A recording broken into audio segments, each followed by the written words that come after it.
ሰዎች ሲመጡ ኢሹ አት ሃንድ እጃችን ላይ ያሉ ኢሹዎችን እንሰጣቸዋለን እንጂ ከነሱ ለመስማት ብዙ እንትን አንሆንም። እና በተለይ እንደዚህ በጣም መልካም የሆነ የአገልግሎት ታሪክ ያላቸውን ሰዎች ግን በጣም ብዙ የሚነግሩን ነገር አለ ብዬ አስባለሁ።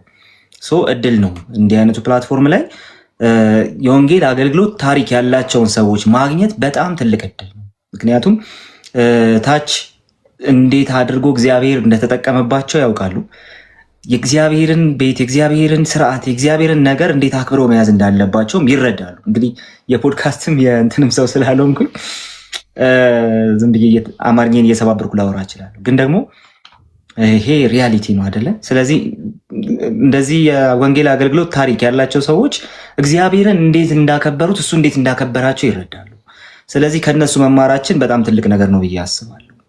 ስለዚህ በዚህ ሜንታሊቲ ነው የጠራሁት እና እድለኞች ነን በጣም እንደናንተ አይነት ሰዎች ስላሉ ወንጌልን ያረሱ ወንጌልን ሲሰብኩ የኖሩ በእጃቸው እግዚአብሔር ብዙ የሰራ ብዙ ያደረገ ሰዎች ስላሉ ማለት ነው። እና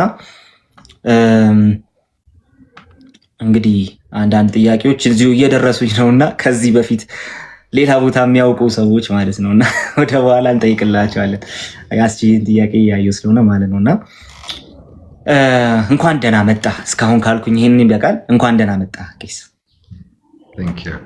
እንኳን ሰላም ቆያችሁኝ ቃልዬ። ጌታ ይባርክህ ስለጋበዝከኝ እኔም ደስተኛ ሆኜ ነው የመጣሁት።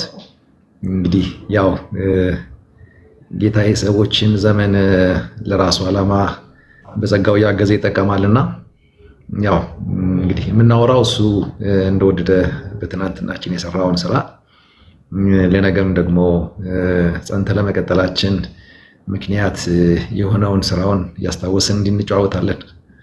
ጌታ ይባርክህ። እሺ ታች ያላችሁና ከዚህ በፊት በአገልግሎቱ የምታውቁት እንዲነግራችሁ የምትፈልጉት ነገር ያላችሁ ሰዎች ወደ በኋላ ላይ ያስገባችኋለሁ። አሁን ግን አንዳንድ ነገሮችን እየጠየቅኩት ከሱ ደግሞ እየተማርን እንቆያለን። በመጀመሪያ እስቲ ቄስ ፈቃዱ ማን ነው? ቄስ በፍቃዱ ማን ነው? ስለ አገልግሎት ዘመን ጌታ እንዴት እንደተቀበልክ አስቀድሞ ግን ጌታ እንዴት እንደተቀበልክ ብትነግረን። ማን ነው? ጌታን እንዴት አገኘ? ወደ አገልግሎት እንዴት ጌታ አመጣው? እንዴት ጌታ ጠራው? የሚለውን ነገር ብታወራን ደስ ይለናል። ኤኒታይም መውሰድ ትችላለህ። የትኛውንም ታይም መውሰድ ትችላለህ። እግዚአብሔር በውስጥ የሚያስቀምጠውን ብቻ ነው። ጌታን ያገኘሁበት አጋጣሚ በጣም ሰፊ ታሪክ ነው። አክቹዋሊ ነፍስ ያወቅኩት በዛው በጌታ ቤት ውስጥ ነው። የልጅነቴን ወራት ያወቅኩት በቤተክርስቲያን አጥር ግቢ ውስጥ ነው። ጌታ ግን ወደ ቤተሰብ የመጣበት አጋጣሚ በጣም የሚደንቅ ነው። ተወልጄ ያደግኩት በምስራቅ ኢትዮጵያ በአለሚያ በሚባለው ከተማ ላይ ነው። እንግዲህ በዛ ከተማ ላይ ያው ከተማው በጣም ትንሽ ነው። እንደገናም ደግሞ የራሱ ከወንጌል አንግል የነበረውም ስርጭት በጣም ትንሽ እና የማይታወቅ በሚባልበት ደረጃ በነበረበት ሲዝን ላይ በዛ በከተማይቱ ውስጥ ሚሽን ትምህርት ቤት የሚባል አለ። በ1934 ዓ.ም ጀምሮ የተመሰረተ ነው በሉትራን ሚሽን። ነገር ግን ትምህርት ቤት ብቻ እንጂ የቸርች አብሮት የለም። ማለት በወንጌሉ ተለውጠው እንደ አካል የተደራጁ ቅዱሳን አልነበሩም ማለት ይቻላል። ግን አሁን ለህይወት የመለወጥ እንደገና በእግዚአብሔር ቤት አገልጋይነትን እያሰብኩ እንዳደግ ምክንያት የሆነ መውለድ ብቻ ሲቀረው የአባትነትን ሙሉ ድርሻ በህይወቴ ላይ ወስዶ ለዚህ አሁን ለደረስኩበት ያበቃኝ አሁን ቄስ ዳንኤል ነው የምንለው። ጀስት ጡረታ ወጥቷል። በጣም በሉትራን ቤተክርስቲያን ታሪክ ውስጥ ትልቅ ስራ እግዚአብሔር የሰራበት አባት ነው። እሱ ወደዛች ከተማ አስተማሪ ሆኖ መጥቷል እና ከሌላ ክፍለ ሀገር እሱ በወንጌል የተለወጠ ለመንፈሳዊ ነገር የተነካ ልብ የነበረው ሰው ነበር። ወደኛ ቤት ደግሞ ወንጌል የገባበት መንገድ በጣም የሚያስደንቅ ነው። የሚገርምህ እናቴ በጣም በቀን 3 ቡና የምታፈላ ደግሞ አፍልታ ብቻዋን የማትጠጣ መጀመሪያውን ሲኒ ቀርታ በበራፍ ላይ የምትደፋ ሌሎች መንፈሳዊ ኃይላት አሉ ብላ የምታምን በእንደዚህ አይነት እውቀት ውስጥ የነበረች እናት ነበረች እና በጣም ሕፃናት እያለን ቆሎም ምንም ብቻ ቡና ቁርስም ይወረወራል። ምንድነው አውሊያዎች አሉ የሚበሉ ምናምን አይነት ነገር ይታመናል እና በዛ ጊዜ ላይ ጎረቤታችን ደግሞ አንድ እንግዳ መጣች ወደ አዲስ አበባ። በወንጌል የተለወጠች እህት ነበረች እና ዘመዷ ቤት ነው የመጣችው። ዘመዷ የኛ ጎረቤት ናት። ነገር ግን ጴንጤ መሆኗን በአሁኑ ቋንቋ አርፍደን የገባን ጴንጤ የሚለውን ነገር እዛ ጋር ያወቅነው መሆኗ ሲታወቅ ይገፏታል። ከዛ እናቴ ደግሞ እንግዳ ተቀባይ ናት፣ እኔ ቤት ነው ትላታለች። ቡና አፍልታ ቆሎውንም አድርጋ ቂጣውንም አድርጋ ምን ታደርጋለች? ትጠራታለች። ከዛ ቡናውን ትቀዳና ቆሎውን ትበትናለች። በአጋጣሚ ቂጣውን እሱን አልወረወረችው ነበር ወደ በራፉ ላይ። ቆሎውን በትና ዝገኝ ስትላት አይ ይሄን አልበላም ባይሆን ቂጣውን እበላለሁ አለቻት። ይሄ አሁን ያለው ፎርማል የሆነው የወንጌል እውነት ተነግሮላት አይደለም እናቴ የተለወጠችው። ለምን ስትላት ያን ማበተንሽው በቃ ለሰይጣን ነው ስትላት ምንም ጥቅስ አላስፈለጋትም እናቴ። እንዴ ይሄ አውሊያዎች እኮ ናቸው ስትል እኮ እነሱ አጋንንቶች ናቸው ስትላት እና እንደዚህ በቀን 3 እያፈላው እንዲመበትነው ሰይጣን ነው። አዎ ቡናውንም አልጠጡት። ጀበናውን አነሳችና በራፉ ላይ እንዳለ ወረወረችው፣ ሰበረችው። በቃ በዚህ አይነት ወንጌል ሰማይ ሲፈልግህ እንደዚህ ይጠራሃልና ተለወጠች። በቃ አቆመች፣ እዛ ጋር አቆመች። ያቺም ለመዳናችን ምክንያት የሆነችው እህት እኛ ቤት ውስጥ መኖር ጀመረች። ከዛ በጣም ትታመማለች። እሷ የማለት አማኟ ማለት ነው። እዚህ ጴንጤዎች የሉም ወይ የሚጸልዩ ስትል አላቅም ትላለች እናቴ። የለም እዚህ ከተማ ላይ ትላታለች። በቃ እኔ እጅሽን ጫኝና በኢየሱስም እያልጸልይልኝ ትላታለች። የሚገርም ነገር ዳነች፣ ጌታ ረዳት እና ከዛ በኋላ ደግሞ ሌላ ሰው እኛ ቤት ይታመማል። እኛ ቤት ሲታመም ሚሽኖች የሉም እዚህ ትላታለች። ሚሽን ትምህርት ቤት አለ ልጆች የሚማሩበት፣ ግን አንቺ የምትይው አይነት ቤተክርስቲያን እንዳለ አናቅም ስትላት በእኔ ጊዜ እንግዲህ አላቅም ብለሻል፣ ነይ ውሰጂኝ እነሱ ጋር ትላትና ከእናቴ ጋር ተያይዘው እዛ ሚሽን ግቢ ይሄዳሉ። እዛ ሲሄዱ ያልኩ ቄስ ዳንኤል አሁን ቄስ የሆነው ያን መምህር ነበር፣ ያገኛቸዋል። በጌታ መሆኗን እንግዲህ በቋንቋቸው ይግባባሉ። መንፈሳዊ ቋንቋ ማለት ነው፣ ልሳን ማለት ሳይሆን ያው ባይብሊካል የሆነውን ቋንቋ የቸርችን ቋንቋ ይናገራሉ። ከዛ ረጅም ዓመት እንደሚተዋወቁ በቃ ሲሳሳሙ በቃ የሆነ ደስ ብሎት ሲቀበላት አይታ እናቴ በዛ ተማረከች። ወደ ቸርች እንግዲህ እናቴ በዛው ገባች። እኔም ቀሚሷን ይዤ ሕፃን ልጅ ነበርኩ አብሬ ገባው። በቃ ጌታን ማውቀው በዚህ ነው። ከዛ በኋላ የህፃናት ጨዋታ ሁሉን ነገር ኩኩሉኩ በለው ቆርኬ በለው ምናምን በለው የሽቦ መኪና በለው የተጫወትኩት እዛው ቸርች ግቢ ውስጥ ነው። ያ አባታችን ደግሞ በጣም የእግዚአብሔር ድምፅ የሚሰማ ሰው ነበር። ጸሎትን ተንበርክኮ መጸለይን፣ ጾም ጸሎትን ከልጅ ህፃናቶቹን ሰብስቦ ከኛ ጋር ይጸልያል እና ጌታ ይናገረው ነበር። ከነዚህ ህፃናቶች መካከል ትውልድ እንደሚያስነሳ እግዚአብሔር አምላክ በመንፈስ ቅዱስ ይናገረው ነበር። ይህንን ስለሰማ በጣም ይንከባከብን ነበር። ከዛ በኋላ ምንድነው ኪቦርድ እና ጊታር መጫወት ለመድኩ፣ ልጅ ሆኜ ማለት ነው። ኳየር አጅባለሁ፣ ጉባኤ አጅባለሁ። በጣም ልጅ በሆንም አዳር ጸሎት ሲደረግ ምንም አይነት ፕሮግራም ይሁን የግድ መዝሙር ካለ ሙዚቃ ያስፈልጋቸዋል። የሁሉንም ፕሮግራም የመገኘት ግዴታ ቁጭ ብዬ የማገልገል እድሉን ጌታ ሰጠኝ።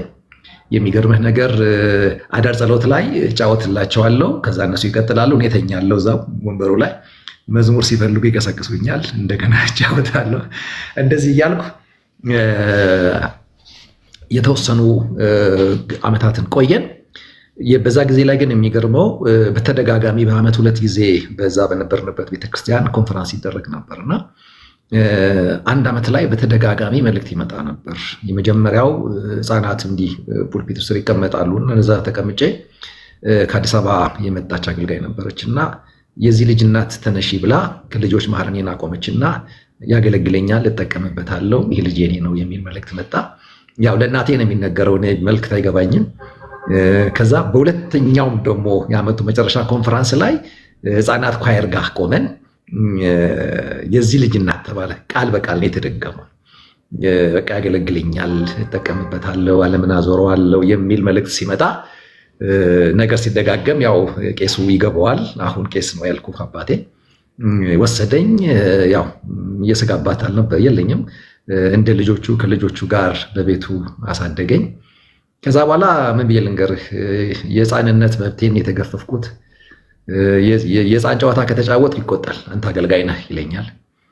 አንድ ያስታውሳለሁ፣ የሽቦ መኪና ይዤ ግቢ ውስጥ ስነዳ ጆሮዬን ይዞ ይሄ አንተ አገልጋይ ነህ ለታናሽ ወንድም ስጠው ብሎ እንደ አገልጋይ ነበር ትሪት ያደረገኝ የነበረው። በጣም ይቆጣናል፣ ያስተምረናል፣ አብሮን ይጸልያል፣ ሌሊት እየቀሰቀሰ ያስጸልየናል። የትም ቦታ ሲሄድ ያው እንግዲህ በሉትራን ቤተክርስቲያን አንዱ ወደ ለእግዚአብሔር ቃል ያለህ ትኩረትና ስብከትን ደግሞ ሕግና ወንጌል በሚለው አቅጣጫ ላይ የሚያጠነጥን እንዲሆን ይመከራልና ያስተምረናል። በቃ ስትሰብኩ መጀመሪያ ወንጌል ሕግ ስበኩ።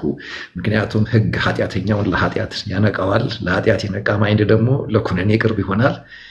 ለኩነኔው ስጋቱ እና ውጤቱ ደግሞ ሲገባው እግዚአብሔር ያዘጋጀውን መድኃኒት እና መፍትሄ መስቀልን ወይም ጸጋን በመስበክ ሰዎችን በእንደዚህ አይነት መንገድ ለክርስቶስ እንዲሸነፉ በኃጢአት የመጣባቸው ጥፋት በመስቀል በኩል ደግሞ ያለቀላቸው ድነት ገብቷቸው ህይወታቸውን ለጌታ እንዲሰጡ ይሄኛው መንገድ አዋጭ ነው እያለ በጣም ይመክረናል፣ ያስተምረናል፣ ያሰለጥረናል።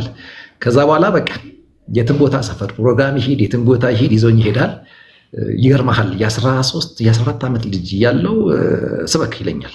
ቁጭ ይላል በቃ ባቤ ይሰጠኝና ሰብካለው፣ ደስ ይለዋል፣ ግንባሬን ይስመኛል። ብቻ እንደዚያ ያያለ ያ ነገር አደገ። እንደዚህ ነው ጌታ ወደ ህይወቴ የመጣው። ስፔሻል የሆነው ኮሊንግ እስኪመጣ ድረስ በቃ በዛ ውስጥ ነው ያገለግልኩት። ቅድም አስቼም የጻፈውን የአንድ መዝሙሬን ስንኝ ነው በምስራቅ የሚታወቅ መዝሙሬን ስንኝ ነው የጻፈውና ከዛ ጊታር ይዤ በየገጠሩ በየከተማው እየዞርኩኝ የመዘመር ድል ጌታ ሰጠኝ። በፊት ዘምር ነበር። ከዛ በኋላ ደግሞ ወደ መስበኩም ጌታ መጣኝ። አስደናቂ የሆኑ መንፈሳዊ መነካቶችን እግዚአብሔር በዘመናት መካከል ወደ ህይወታችን አመጣ። በቃሉ ብቻ ሳይሆን በኃይሉም ጭምር እሱን እንድናቀው እንድንለማመደው እግዚአብሔር እድል ሰጠ። ከዛ ደግሞ ስንጸልይ ደግሞ መንፈሳዊ የጸጋ ስጦታዎች መንቀሳቀስ ጀመሩ። ብቻ እያንዳንዱ ነገር ድንገት እየመጣ በህይወታችን እያገኘነው ነውና እንደውም አንድ ያስታውሳለሁ፣ ኳየር ላይ ህፃናት ኳየር ሆነን እየዘመርን እያለ አንዲት ልጅ መንፈስ ጣላት። መንፈስ ሲጥላት ደነገጥን። አናቅም፣ ሴጣን ሲጮህ አናቅም፣ ሴጣን የሚባል ነገር እንዳለ አናቅም፣ ሲጸለይ ሰው እንደሚወደቅ አናቅም እና በጣም ደነገጥን። ከዛ ያው ትምህርት ቤት ነው ብያለሁ እና በአስተማሪነት ደግሞ የመጣች ካሁን በፊት በሌላ ከተማ ላይ በቃ በጌታ ናውቃ የመጣች ሴት አለች እና ትልቅ ነገር ከእሷ እንጠብቃለን ያው ልምድ አላት ብለን ስለምናስብ እና ሮጠን ጠራናት። እሷም ያው የሆነ ጅምር ነገር ናትና ባይብል አንስታ ያቺ የምትጮኋ ልጅ ጭንቅላት ላይ አስቀምጣ ተቃጠል እያለች መንፈሱም ተቃጠልኩ ሲል አየን። ለረጅም ጊዜ በቃ ሴጣን ከወደቀ ባይብል ዘንድ በቃ ወደ ጭንቅላቱ መሮጥ ሆናልኩ እስክንበስል ድረስ እግዚአብሔር በስርዓት ውስጥ ነው እያሳደገን የመጣው። ከዛ በኋላ ያው በቆየ ቁጥር መብሰሉ አለ። ጌታም ደግሞ ትልቅ ነገር ይፈልገን ስለነበር በጣም ያዘጋጀን ነበር። እንደው አጠር ላድርገውና ስፔሻል የሆነው መነካት የሆነው እና የህይወቴን ነገሮችን በጣም ያስተካክለው ኮሚኒኬሽን የሆነው ከአሁን በፊት በኢንካውንተር ላይ ሙሉውን መስክሬዋለሁ። 2 ልጆች በመንፈስ ይወድቁና መንፈሱ አልወጣ እያለ ያስቸግረን ነበርና እኛ ምልህኞች ነበር ልጆች እያለን ወይ መንፈሱ ይወጣል ወይ እኛ በረሃብ እንሞታለን ብለን ጾም ጸሎት ገባን ይዘናቸው።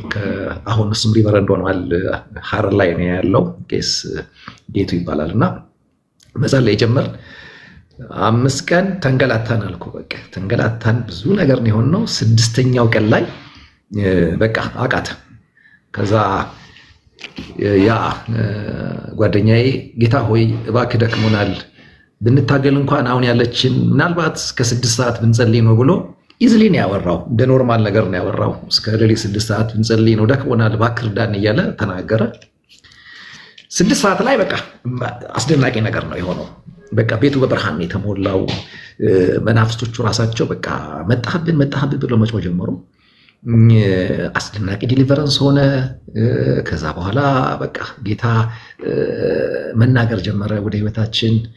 እንደ ባጭሩ ሳስቀምጠው የመሞትበት ቀን ብቻ ሲቀር ሁሉ ነገር ነገረኝ። በህይወቴ የሚሆነውን ወርድ ኦፍ ኖሌጅ ላይ እንደገና ዲዘርኒንግ ስፕሪት ላይ በህይወቴ ወደፊት እንደሚሰራ ተናገረ። ከዛ ጊዜ ጀምሮ በቃ በመናፈስ መለየት ላይ ብዙ ሰዎች በዛው ከተማ ላይ ከአጋንንት ስርዓት ነፃ መውጣት ጀምሮ ከዛ በ93 ዓመተ ምህረት በኢትዮጵያ ወደ ድሬዳዋ ያሳደገኝ ቄስ ከ1 ዓመት በፊት ተለውጦ እዛ ሄዶ ነበር። ሳቢያን ድሬዳዋ ላይ ያሉ አሁን ውስጥ ካሉ ያስታውሳሉ። እዛ አጥቢያ ላይ ያንን አጥቢያ የማደራጀትና የማገልገል ጥሪ ይዞ ወደ እኛ አጥቢያ እኔን ፈልጎ ጥሪ ያደረገ እዛ ከተማ ገባው። የሚገርም ነገር በመጀመሪያው አገልግሎት ሲዝን 50 ሰዎችን ድነት አስተምረን ወደ መታደስ ካመጣናቸው ውስጥ 43ቱ ከአጋንንት ስርዓት ነፃ ያወጡ ነበሩ። በቃ ይሄ በቸርቹ አካባቢ እንኳን ማለፍ እስከማይቻል ድረስ የጌታ ክብር ያልፍ ነበር። ብዙ ሰዎች ነፃ ያወጡ ነበር። ምናልባት እዚህ ውስጥ ድሬዳዋ አካባቢ ያሉ ሰዎች ያውቁታል። እና የሚገርም ታምርን እግዚአብሔር እያደረገ ያቺ ማጥቢያ ኦልሞስት ለ9 ዓመት እዛ አገለገልኩ። ከዛ ወደ አዲስ አበባ ደግሞ በወቅቱ የሉትራን ቤተክርስቲያን ፕሬዝዳንት የነበረው ቄስ ዳዊት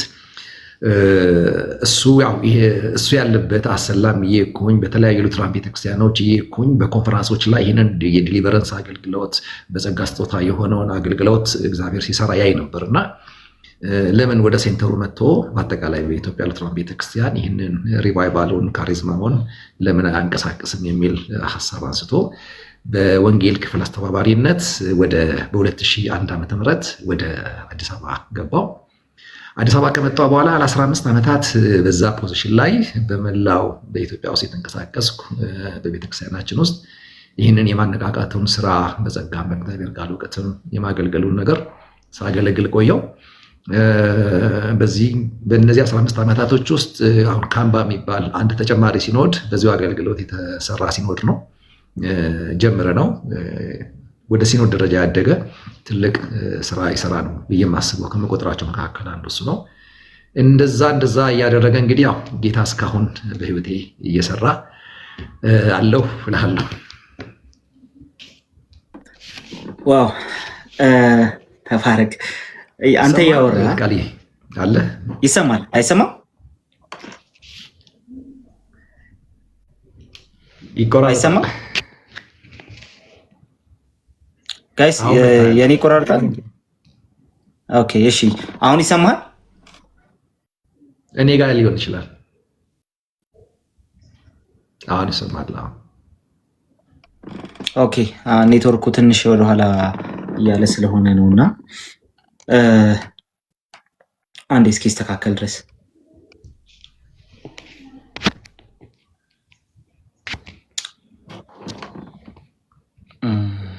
አንዴ። እሺ ቄስ አሁን ይሰማሃል? ይሰማኛል። እሺ ትንሽ ዘግየት ቢልም ይሰማሃልና ቀስ እያለ ይስተካከላል ብዬ አስባለሁኝ። እኔ እንትን ልቀጥልና እነዚህን ስታነሳ አንተ ያለፍክበትን ስታነሳ ሁለት ነገሮችን ያዝኩኝና የመጀመሪያው እናትህ ወደ ቤተክርስቲያን ሲመጡ ያዩት ነገር እሱን እያነሳ ነበረ። እንዴት ሰላም እንደሚባባሉ የነበረውን ያንን ፌሎሺፕ ስፒሪት እናትህ ሲመለከቱ የተማረኩበትን ሁኔታ እያነሳ ነበር። ሁለተኛው ነገር ደግሞ እንደ አባት ይዘው ስለነበሩት አገልጋይ ያነሳው ነገር ሁለቱ በጣም ልቤን ነክቶኛል። እዚሁ ላይ ቆም ብዬ አንድ ነገር እንትን ላደርግ አንድ ጥያቄ ልጠይቅህ ነውና የመጀመሪያው ከዚህ ከሚሽናል ላይፍ አንጻር የቤተክርስቲያን አገልግሎት የቤተክርስቲያን አገልጋዮች ቤተክርስቲያን ውስጥ ያለን እኛ ክርስቲያኖች አገልጋዮች ስለ ሙሉ ጊዜ አገልጋዮችን አይደለም እንዴት ነው ሰዎችን መቀበል ያለብን? ከውጭ የሚመጡ ሰዎች ከኛ ወገን ያልሆኑ ሰዎችን እንዴት ነው አፕሮች ማድረግ ያለብን? ስብከተ ወንጌል ላይ ሰዎች ወደ እግዚአብሔር መንግስት መምጣታቸው ላይ ካራክተራችን ምን አይነት እንትን አለው ምን አይነት ኢምፓክት አለው የሚለውን ነገር እንድትነግረን እንፈልጋለን። ሁለተኛው ነገር ደግሞ ተተኪ አገልጋይ ከማፍራት አንጻር አንደኛ ከቃሉም እያነሳ የተወሰነ ነገር እንድትለን ፈለግኩኝ። ምክንያቱም አንተ ስታወራ የኔ መንፈሳዊ አባት ትዝ አለኝና የመጀመሪያ ቀን ስበክ ብሎ ሲሰጠኝ ማንም ሰው በመድረክ አገልግሎት በእኔ የመድረክ አገልግሎት አያምንም ነበር ከዝማሬ በስተቀር እንትን አልነበርኩም። እና የመጀመሪያ ቀን እኛ ቸርች አይደለም ሌላ ቦታ ነው ሌላ ቸርች ላይ ተመደቡ የሄደ ሰው ሌላ ኤምኬሲ ላይ እና የመጀመሪያ ቀን ስበክ ብሎ ሲሰጠኝ ትምህርትን ያስተማርኩት እና ቀኑ ደግሞ ሌላ ነበር። የሆነ የትምህርት ቀን አልነበረም እና ሰዎች በጣም ዲዚ የሆኑ ሲመጡ ይታየኛል። ስጠይቀው አይ ሰዎች ተዘጋጅተው የመጡት ለስብከት ነው፣ አንተ ትምህርት አስተማርክ ለዛ ነው ምናምን። ከዛ በኋላ ይሰጠኛል ብዬ አላሰብኩም። ምክንያቱም አጠገቤ የማውቀው ኢንቫይሮንመንት እንደዛ አይደለም። የሆነ ነገር ሜሳፕ አደረግ የለም። ከዛ በኋላ አገልግሎት የለም፣ እድል የለም፣ ምንም የለም ማለት ነው። እና ይሄ ሰው ቀጥሎ ግን በሶስተኛውን አራተኛው ሳምንት ላይ ደውሎ የዛው ቀን ደውሎ ዛሬ አንተ ነው የምታገለግለው አለ። እኔ አላመንኩም። መንፈሳዊ አባቴ ነው እንዳለ ገብረ ይባላል እና አላመንኩም እንደሚሰጠኝ ያንን እድል አላመንኩም። ምክንያቱም ከዚህ በፊት አይ ሜስድ አፕ ሶ ቀጥሎ የሆነው ነገር ግን የሚገርም ነበር። በቃ እሺ ለማንኛውም እሺ ብዬ ሄድኩኝ። ግን ከዛ በኋላ ያለው አገልግሎቴን ጭምር የሚቀይር ነገር ነበር የተከሰተው ማለት ነው በሰዓቱ። እና አንድ ነገር አመንኩ፣ እድል መስጠት የሚባል ነገር። ሰዎች ሁለተኛ እድል ዲዘርቭ ያደርጋሉ። ሰዎች ተተኪ ሆኖ ለመምጣት የወንጌልን አገልግሎት ለማገልገል በእግዚአብሔር ቤት ሪሊ ሰዎችን እያገለገሉ ለመቆየት ሁለተኛ እድል ዲዘርቭ ያደርጋሉ ብዬ ማሰብ ጀመርኩና ስለዚህ ጉዳይ ትንሽ እንድታወራ እንፈልጋለሁ። ምን ያህል ነው ለአገልጋዮች እንደው እንትን እያደረጉ ሜሳፕ እያደረጉ እያበላሹ ጭምር በትክክል ሳያገለግሉ እንትን እያደረጉ ጭምር እንዴት ነው ሰዎችን ትውልድ ማፍራት የምንችለው? በዛ ኢንቫይሮንመንት ሄክቲክ በሆኑ ኢንቫይሮንመንቶች ውስጥ ተተኪ አገልጋይን እግዚአብሔር እንዴት ነው እንድናፈራ የሚጠብቅብን? እነዚህን ሁለት ነገሮች ከሚሽናል ላይፍ አንጻር እና ተተኪ አገልጋይ ከማፍራት አንጻር የተወሰነ ነገር በለን እስቲ። ያ የመጀመሪያው ይሄ እንዴት ሰዎችን እንቀበላቸው የሚለው ነገር በጣም ወሳኝ ነው ብዬ አስባለሁ። በተለይ ራሱ እግዚአብሔርም ልጁን ሲሰጠን ህይወት አድርገውን የሰጠን የሆነ እንደ አንድ ግለሰብ እንደ አንድ የሃይማኖት ጀማሪ አድርገው አይደለም የሰጠን። ያ ቢሆን ኑሮ ጀስት የሆነ አነጋገሩን፣ አለባበሱን፣ አበጣጠሩን ሁሉ የወንድ እንድትከተል የሚያደርግህ የሃይማኖት ስርዓት የበዛበት ይሆን ነበር ክርስቲያኒቲ። ለዚህ ነው ክርስቶስ ህይወት ነኝ፣ የህይወት እንጀራ ነኝ፣ ልጁ ያለው ህይወት አለው እያለ ክርስቶስን እንደ ህይወት እንድንረዳው መጽሐፍ ቅዱስ በጣም በብዙ ማስረጃ ወደኛ ይጮሃል። እንግዲህ ህይወት ከሆነ የምትኖረው ይሆናል ማለት ነው። ግለሰብ ከሆነ የምትከተለው ነው የሚሆነው፣ ታስመስለዋለህ። ህይወት ከሆነ ግን ትኖረዋለህ። ላይፍ ስታይልን ይቀይረዋል። የምትኖረው ህይወት ይሆናል። የምትሰብከው የምትዘምረው ብቻ ሳይሆን ራሱ ቃሉ መንፈስ ነውና የተግባር ዓለምህን የነፍስ እውቀት ዓለምህን ይጫነዋል። ባህሪ ላይ የሚሰራው ስራ አለው። ስሜት፣ እውቀት፣ ፈቃድ ላይ የሚሰራው ስራ አለው እና ሰዎች ያንን ህይወት ማየት ይፈልጋሉ።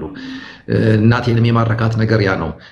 እንደው ስትናገር ትዝ ይለኛል። ምን ትላለች? ረጅም ዓመት እንደሚተዋወቁ ሰዎች ነው የተሳሳሙት እና በቃ በጣም ነው ብዙ ዓመት የተግባቡ ይመስሉ ነበር ብላ ሁሌ ታነሳዋለች። እና ያ ነው ማርኮ ያስቀራት ነገር።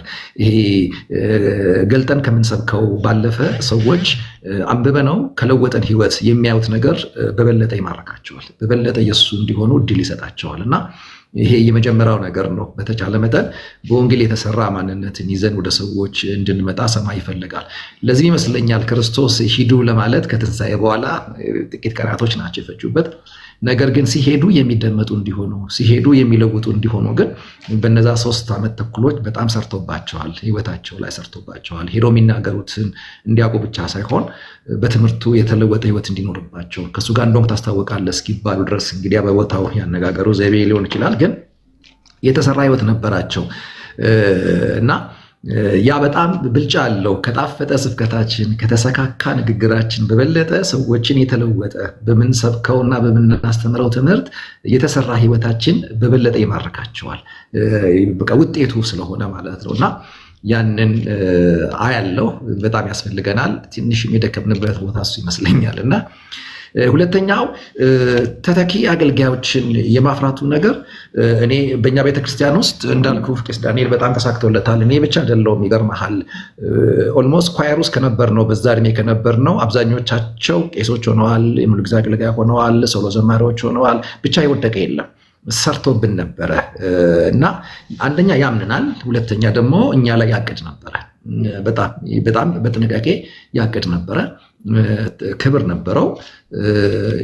ነገ ላይ ይሄ እውነት የሚገልጡት የሚወክሉት ሰዎች እንዲኖሩት በቃ ያመነ ማንነት ነበረው እና አሁንም ድረስ በቃ አገልጋዮችን የማፍራት ጉዳይ በጣም በውስጡ ያለ ትልቅ አባታችን ነውና ተተኪ አገልጋዮች በጣም አስፈላጊ ናቸው። ግን ተተኪ አገልጋይነት ስራ የሚጠይቅ ነገር ነው። እንደው የሚያለፋም ነገር ነው። ማመንን ይጠይቃል። ዋጋ መክፈልን ይጠይቃል። እንዲሳሳቱ መፍቀድን ይጠይቃል። ለማረም ይመችሃል እና ስለዚህ አሁን ላይም በጣም የሚያስፈልገን ነገር ይሄ ነው ብዬ አስባለሁ። በህይወታቸው ጭምር ሞዴል የሆኑ አባቶች ያስፈልጉናል። የሚተኩ ሰዎችን ደግሞ ስታዘጋጅ አንደኛ ይሄ ተተኪ አገልጋይ አስፈላጊነቱን ያስተዋለ ከፊት የቀደመ አባት ያስፈልጋል።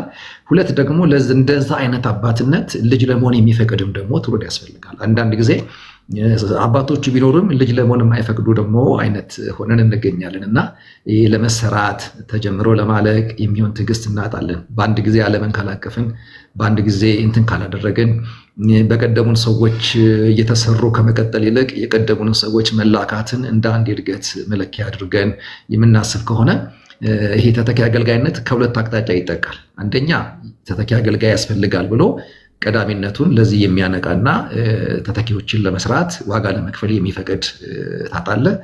ሁለት ደግሞ አቅደህበት ጀምረ እስክትጨርሰው ድረስ የማይታገስ ደግሞ ልጅነትን ታገኛለህ እና ይሄ ሁለቱ ነገር በጣም ዋጋ ያስከፍላል እና በተቻለ መጠን የነገዋን ቤተክርስቲያን እያስብን እንድንዘጋጅ የቀደሙንን የማወቅ ራሱ እምነቱን የማወቅ በገባን ልክ ደግሞ ሊደመጥ የሚችል የህይወት ማንነትን ጭምር ይዘን ለመገኘት ለመሰራት መፍቀድ የሚባልን ነገር ለተተኪነት ከሚፈለጉ ሰዎች ይጠበቃል።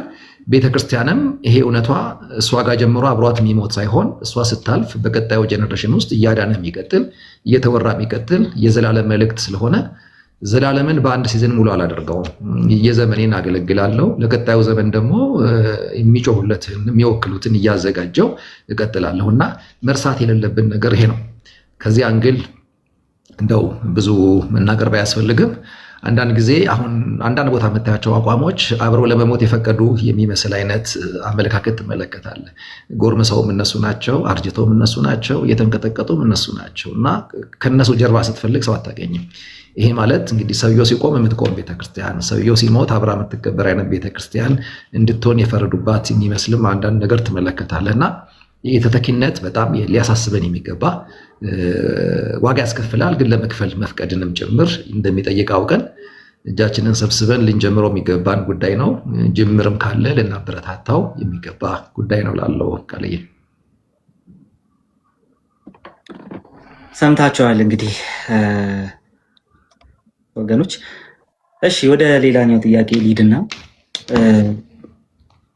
እንግዲህ እኔ ጌታን ከተቀበልኩ ራሱ አንተ አገልግሎት ከጀመርክ በኋላ ጌታን የተቀበልኩት ራሱና ግን አንድ ነገር አስባለሁ። ዛሬ ለአንድ ጓደኛ እያልኩት ነበርና እያወራን ነበር። እንደዚህ ካላገለገልን ምንድነው እንትናችን የሆነ በቃ አገልጋይ ባንሆን እና አገልግሎት የሚባለው ነገር ከኛ ቢወሰድ እና አገልጋይ ባንሆን ምንድነው ትርፋችን? እሱ ብቻ ሳይሆን ምን ነበር የምንሆነው ብለን እንደዚህ እያወራን ነበርና ቃልዬ በጣም እየተቆራረጠብኝ ነው። ኔትወርክ ትንሽ እንትን ያደርጋል። ይቆራረጣል። ዛሬ ኔትወርክ እየተዋጋን ነው። ቆይ አንዴ። እሺ አሁን ይሰማል?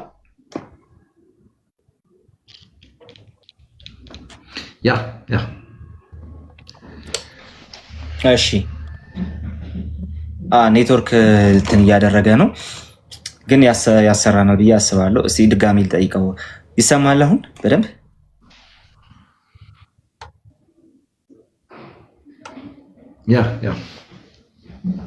እሺ ዘግየት እያለ ነው የሚደርሰው፣ ግን እንቀጥልና እንደዚህ ነበር እያልኩኝ የነበረው። ከአንድ ጓደኛዬ ጋር እያወራን ነበር ስለ አገልግሎት፣ እንደው ባናገለግል አገልጋይ ባንሆንና አገልግሎት ከኛ ህይወት ቢወሰድ ምን ነበር የምንሆነው ብለን እያወራን ነበርና ውስጤ አንድ ነገር ነው የመጣው። እሱ ምንድነው? አገልግሎት ባይኖር እማላገለግል ቢሆን በህይወቴ ትልቅ ክፍተት ነው የሚኖረው። ማንም የማይሞላው ክፍተት ነው የሚኖረው። ማንም አይሞላውም። ያንን ክፍተት ደግሞ ማንም ሰው ሊሞላው አይችልም። የትኛውም ነገር ሊሞላው አይችልም። ከመሬት አንስቶ የምኖርለት ዓላማ የሰጠኝ በአገልግሎት ውስጥ ስለሆነ እንደዛ እያወራን ነበር። ግን እንዲህ እያልኩ ያለሁት ጌታን ከተቀበልኩ እንኳን በጥቂት ዓመት ጊዜ ውስጥ ያለው ሰው ነኝ። አንተ ደግሞ በአገልግሎት ቆይተሃል፣ በጌታ ቤት ቆይተሃል እና በሙሉ ጊዜ አገልግሎት ብቻ ሳይሆን በአገልግሎት ሙሉ ቆይተሃል ረጅም ጊዜ። ብዙ የምትለን ነገር ይኖራል ብዬ አስባለሁ። ኦቨርላፕ የሚያደርጉ ጥያቄዎችም ሊሆኑ ይችላሉ፣ ግን በደንብ እንድታደርጋቸው ፈልጌያለሁ። ኢንተርቴን እንድናደርጋቸው እንፈልጋለን እና አገልግሎት ለአንተ ምንድን ነው? ለቄስ በፈቃዱ አገልግሎት ምንድን ነው? እግዚአብሔር ማገልገል ማለት ምን ማለት ነው? ሰው አገልጋይ ካልሆነ በተለይ ክርስቲያን አገልጋይ ካልሆነ ምን መሆን ይችላል? ራሱ የተወሰነ ነገር እስቲ እዚህ ላይ በለን።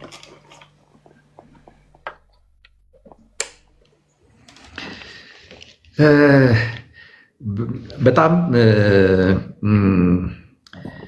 አንዳንዴ ጨንቀኛል ገና ሳስበው።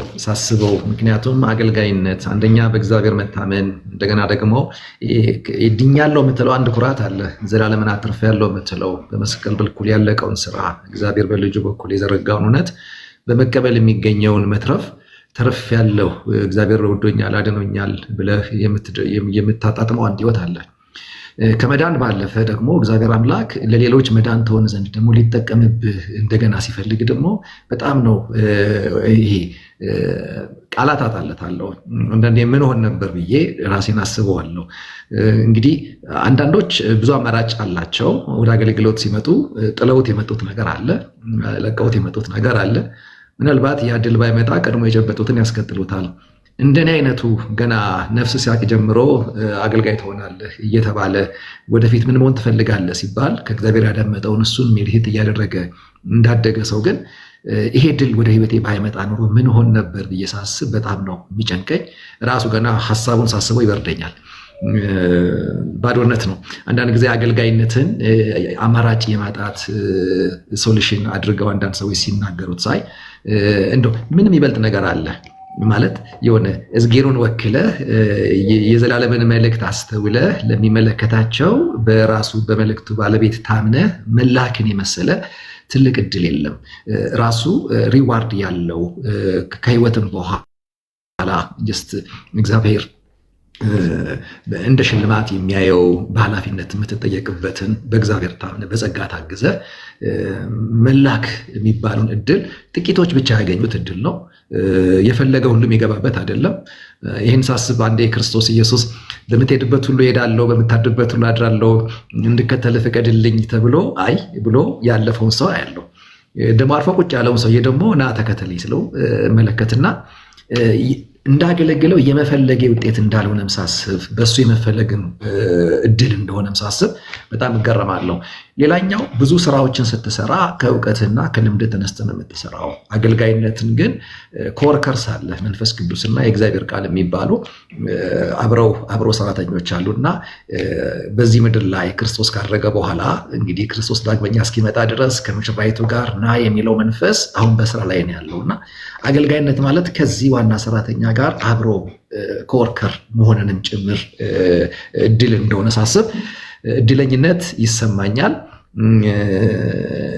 ግን በታመንኩበት ልክ ደግሞ እንደው ያገለግልኩት ነው የሚለውን ነገር ደግሞ ሳስብ ውስጥ የሚንቀጠቀጣልና ሁልጊዜ ጸጋውን እናፍቃለሁ። አትሊስት የገባኝን ያክል በማልወቀስበት መንገድ ነፃ ሆኜ አገለግላለሁ እና ክብር ነው፣ እድል ነው፣ ግን ትልቅን ኃላፊነት ነው አገልጋይነት። በዛ ውስጥ አንድ ነገር ደግሞ ንገረን። ምንድን ነው የሚያስከፍለው ዋጋ? እግዚአብሔርን ሪል ያገለግላለሁ የሚል ሰው ቲክቶክ ላይ መንፈሳዊ ስራ የምንሰራ ሰዎች አገልግሎት ብለን ያዝ ነው ቪዲዮ ከፍተን የሆነ ነገር አፕሎድ አድርገን ዳውንሎድ አድርገን ምናምን ስንሰራ አገልግሎት ይዘናል ብለን ስለምናስብ ነው፣ መንፈሳዊ ነገር ስለሆነ ማለት ነው። ግን አንዳንድ ጊዜ ጥያቄ ይሆንብኛል። ፕላትፎርም ላይ ያለን ሰዎች አይሰማም? አሁን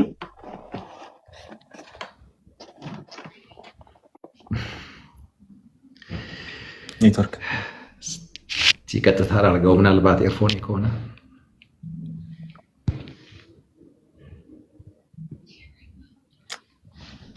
እሺ፣ ይሰማል ቄስ? ያ መልካም። እሺ ቄስ፣ ስለዚህ ጥያቄ ልቀጥልና አንድ መንደርደሪያ ነገር ብቻ ላንሳ። መንፈሳዊ ነገር እዚህ እንሰራለን ብለን ቲክቶክ ላይ ያለን ሰዎች ለፕላትፎርሙ እያወራን ስለሆነ ማለት ነው። እዚህ ፕላትፎርም ላይ ያለን ሰዎች መንፈሳዊ ነገር እንሰራለን ብለን ከመጣን ስለ አገልግሎት እያወራን ያለ ነው፣ ወይም ደግሞ እናገለግላለን ብለን የመጣ ነው ማለት ነው። እናገለግላለን ብለን እስከመጣን ድረስ አንድ ማየት ያለብን ነገር አለ ብዬ አስባለሁኝ። እሱ ምንድነው? መንፈሳዊ ነገር የተናገረ መንፈሳዊ ነገር ያደረገ መንፈሳዊ የሚመስል ነገር የሰራ ሰው ሁሉ አገልግሏል ብዬ አላምንም። ግን ምን አይነት ዋጋ ያስከፍላል? እግዚአብሔርን ማገልገል ምን አይነት ዋጋ ያስከፍላል? ሪሊ እያገለገልን ያለ ነው አገልግሎት የሚጠይቀንን ዋጋ እየከፈልን ነው ወይ የሚለውን ነገር ሰዎች እንዲሰሙ ትፈልጋለሁና ምን አይነት ዋጋ ያስከፍላል? አንተ ምን አስከፍለዋል? ምን አይነት ዋጋ አስከፍለዋል? ከመጽሐፍ ቅዱስ አንጻር ራሱ አገልግሎት ምን ያህል ዋጋ ያስከፍላል? እግዚአብሔርን ሙሉ በሙሉ ሰሚት አድርጎ የመከተል ጉዳይ ከመሆኑ የተነሳ ማለት ነውና የተወሰነ ነገር በለንና ከዛ በኋላ እንቀጥላለን። እዚህ ላይ የተወሰነ ነገር በለንና አንድ ሌላ ጥያቄ ደግሞ አለኝ ይህን የተመለከተ። ያው አገልግሎት አንተ ራስን የሚጠይቅ ነው፣ ፈቃድን የሚጠይቅ ነው፣ ቅድህን የሚረብሽ ነው።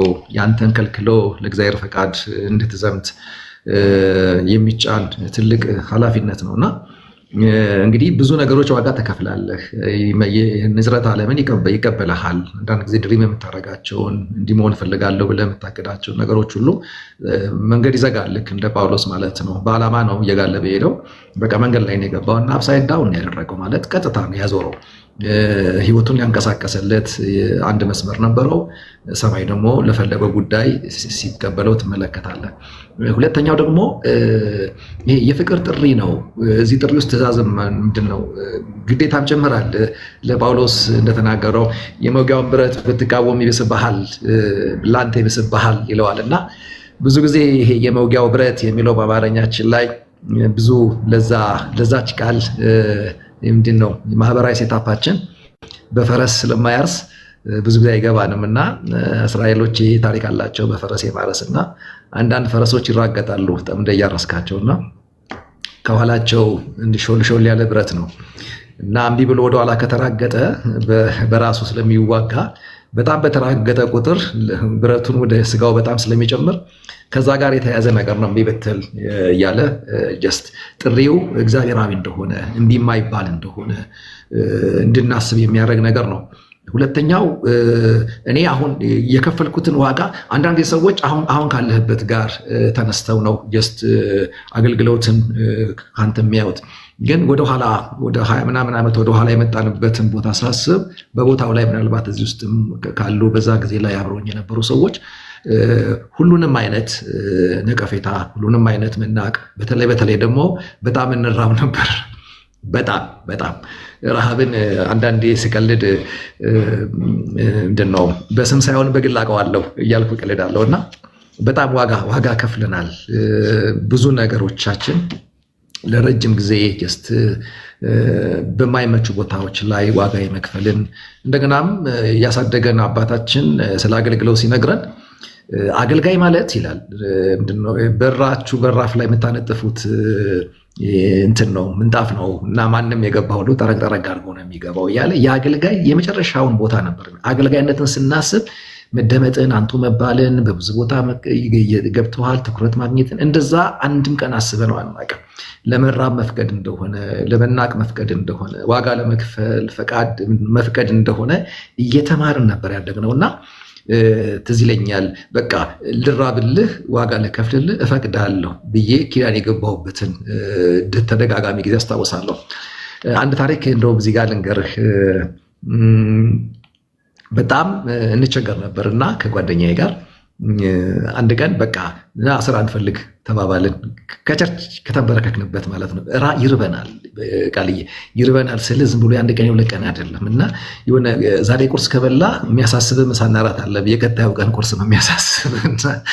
በጣም አሁን ለሚሰሙ ሰዎች አይመስልም እና ግን በጣም ዋጋ ከፍለናል እና ከዛ በቃ ተነስ ተባብለን እኔ ለመቆስቋሹ እና ተነስተን ስራ ልንፈልግ ከቸርች ግቢ ገና እንደወጣን 50 ሳንቲም መንገድ ላይ ወድቃ አገኘን። በዛ ጊዜ በ25 ሳንቲም 2 ዳቦ ትገዛለህ እና 4 ዳቦ ገዝተን ተካፍለን በላን። አንተ ከምን ጊዜው በበለጠ ጠገብን። ከዛ ሁለተኛውን ዳቦ እንደጨረስኩ እምባዬ በቃ አይኔ ላይ ሞላ። ተያይዘን ቸርች ግቢ ገባንና ጌታ ሆይ ከዚህ በኋላ ብንሞትም እንኳን እናገለግልሃለን ብለን ቃል ኪዳን ገባን። ዋጋ ከፈልን ከምነግርህ በላይ። ያው ጌታ በዛ ውስጥ ያሳድግሃል እና እንግዲህ አላውቅም፣ አንዳንድ ዋጋ መክፈሎች ጌታ ያስከፈለ ይሁን ወይ ደግሞ አብረው የነበሩ ሰዎች ሳይረዱ ቀርተው፣ አንዳንድ ጊዜ ቤተክርስቲያን ዋጋ ታስከፍላለች ባለማወቅና ቻናቅም አስከፋዩን። ግን እኛ በጣም በዚህ መንገድ ውስጥ በጣም ዋጋ ከፍለናል። እችን ያስታወስኩባት ቀን ደግሜ መቼ መሰለህ? በኮሮና ጊዜ ነው። በኮሮና ጊዜ ድንገት ነበር ሎክዳውን የሆነው ታውቃለህና ልጆች ይዤ ባዶ እጄን ነበርኩና ከዛ ለጌታ ምን አልኩት? ጌታ ሆይ ቢርበኝም ቢጠማኝም አገለግልሃለሁ ብዬ ቃል ስገባልህ ልጆች ያልነበሩ እዚህ ቃል ኪዳን ውስጥ እነሱ አልፈረሙልህም። እኔን እንደፈለክ አድርገኝ። ግን ልጆች ዋጋ ሲከፍሉ ከኔ ስለተወለዱ ብቻ ሲቸገሩ፣ ሚስቴ እኔን ስላገባች ብቻ የሆነ ሌላ ስትሆን አንሳ ማየት ግን ይሄ ያቅተኛል። እኔን እንደፈለክ አድርገኝ አንተ ቃነኝ ብዬ አስታውሼ ነገርኩት። በሚደንቅ ሁኔታ ያኔም አሻገረኝ ያንን ጊዜ እና ብዙ ዋጋ ትከፍላለህ። ሰው ይስትሃል። በተለይ ደግሞ አሁን ላይ የአንድ ቀን ትምህርትህ አቋምህ ተደርጎ ዋጋ ያስከፍልሃል። ሁል ጊዜ ልክ አትሆንም። በተለይ አገልጋይ ስትሆን ብዙ ተናጋሪ ነው የምትሆነው። እነዚህ ሁሉ ጀስት አንዳንዶች ንግግሮች ይጠለፉብሃል። አንተን የማይወክሉ ሀሳቦች ያው ከአንተ ምላስ ወጥተዋልና አንዳንድ ጊዜ ዋጋ ትከፍላለህ። አንዳንዴ እኛም ያው ዝም ብለን ደፈር ኬርለስሊ የምንናገራቸው ነገሮች ሁሉ ሌላ ቦታ ላይ በትኩረት ስለሚደመጡ ዋጋ ያስከፍሉናል። በሁሉ አቅጣጫ ላይ አገልግሎት እዚህ ጋር ደርሻለሁ ፐርፌክት ነኝ የምትለው አይደለም። ሁል ጊዜ ጥንቃቄን የሚጠይቅ መመለስን የሚጠይቅ እንደ ሳትክ ሲገባ አይወዝ ሮንግ ለማለት መፍቀድን የሚጠይቅ ልብን የሚፈልግ ጉዳይ ነው። ያው ዋጋ መክፈል በሁሉም አቅጣጫ ነው። በመራብ ብቻ አይደለም። አንዳንዶችን ፈትኖ የጣላቸው መራብ አይደለም፣ መትረፍረፍም ደግሞ የፈተናቸው አሉ። አንዳንዱ በችግር ተፈትኗል። አንዳንዱ ደግሞ ድንገት ላይ እጁ ላይ በወደቀ ብልጽግና ለጸሎት ቀስቅዞ፣ ለመቀደስ ቀስቅዞ፣ እግዚአብሔርን ለማክበር ቤተክርስቲያንን ለማድመጥ ቀስቅዞ አንዱን ጉለት ያኛውን ሙላት ዋጋ ሲያስከፍለው እና ሲያደክመው እያየውን ያለሁት እና ብዙ ነው ዋጋ የምትከፍለው። ግን ዋናውና ትልቁ ነገር የአገልጋይነት ለእኛ ቆሞ የመስበክና የማስተማር ጉዳይ ብቻ አድርገን እንዳናየው እመክራለሁ። አብ ልጁን የሰጠለት ጉዳይ ነው። ክርስቶስ ሕይወትን የሰጠለት ጉዳይ ነው። እንደገና የሰውን ዘላለም የሚወስን መልእክተኝነት ነው።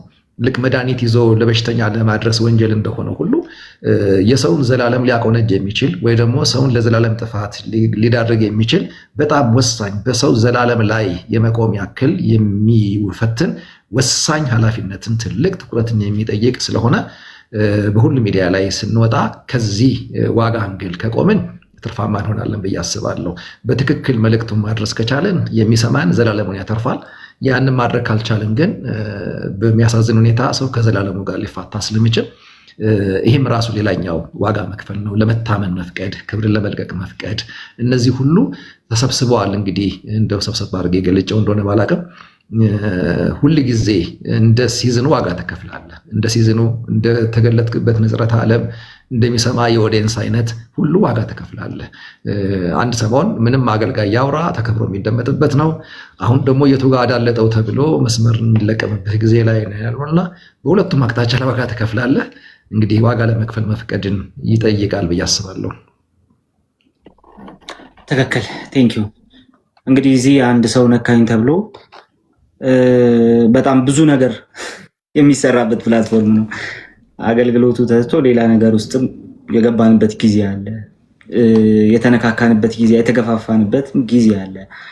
ራሴን ጨምሬ ነው የማወራው። ሳት ብሎኝ የተናገርኩበትም ጊዜ አለ። ስሜት ማለት ነው እና ሰው አገልግሎት በዛ ደረጃ በተለይ መሬት ላይ ያለ አገልግሎት በዛ ደረጃ ዋጋ ካስከፈለ ዲጂታል አገልግሎታችንን የተወሰነ ነገር ከራሳችን ትተን ለጌታ ክብር ከራሳችን ትተን መስጠት መቻል አለብን ማለት ነው።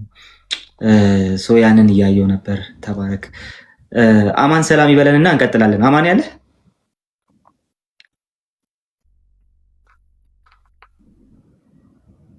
አማን አለ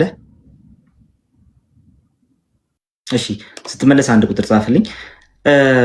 አሁንም ስለ አገልግሎት ሆኖ አሁን በጣም ሰብጀክቲቭ ነገር ነው የምጠይቀህ ፐርሰናል። የመጀመሪያው የት አገልግልሃል? የት አገልግልሃል? ከኢትዮጵያ ውስጥ በጣም በብዙ ስፍራ እንዳገለገልክ ብዙዎች በአንተ እንደተነኩ አሁን ከስር ራሱ ኮሜንት እያየው ነበረ። እዚህ ቦታ ያስተማርከው እዚህ ቦታ አገልግለኸኛል የሚሉ ሰዎች ማለት ነው። እንግዲህ 100 ምናምን ሰው ባለበት እንዲህ እየተባለ ነው እና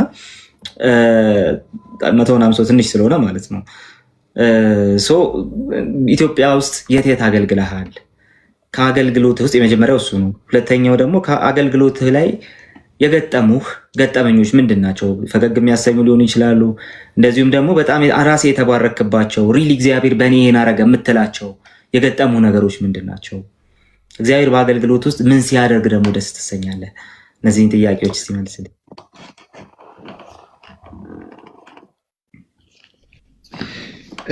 እውነቱን ለመናገር የት እንዳገለገልኩ ኦልሞስት ምንድን ነው ኢትዮጵያ ውስጥ ያላገለገልኩበት የለም ብል ይሻላል።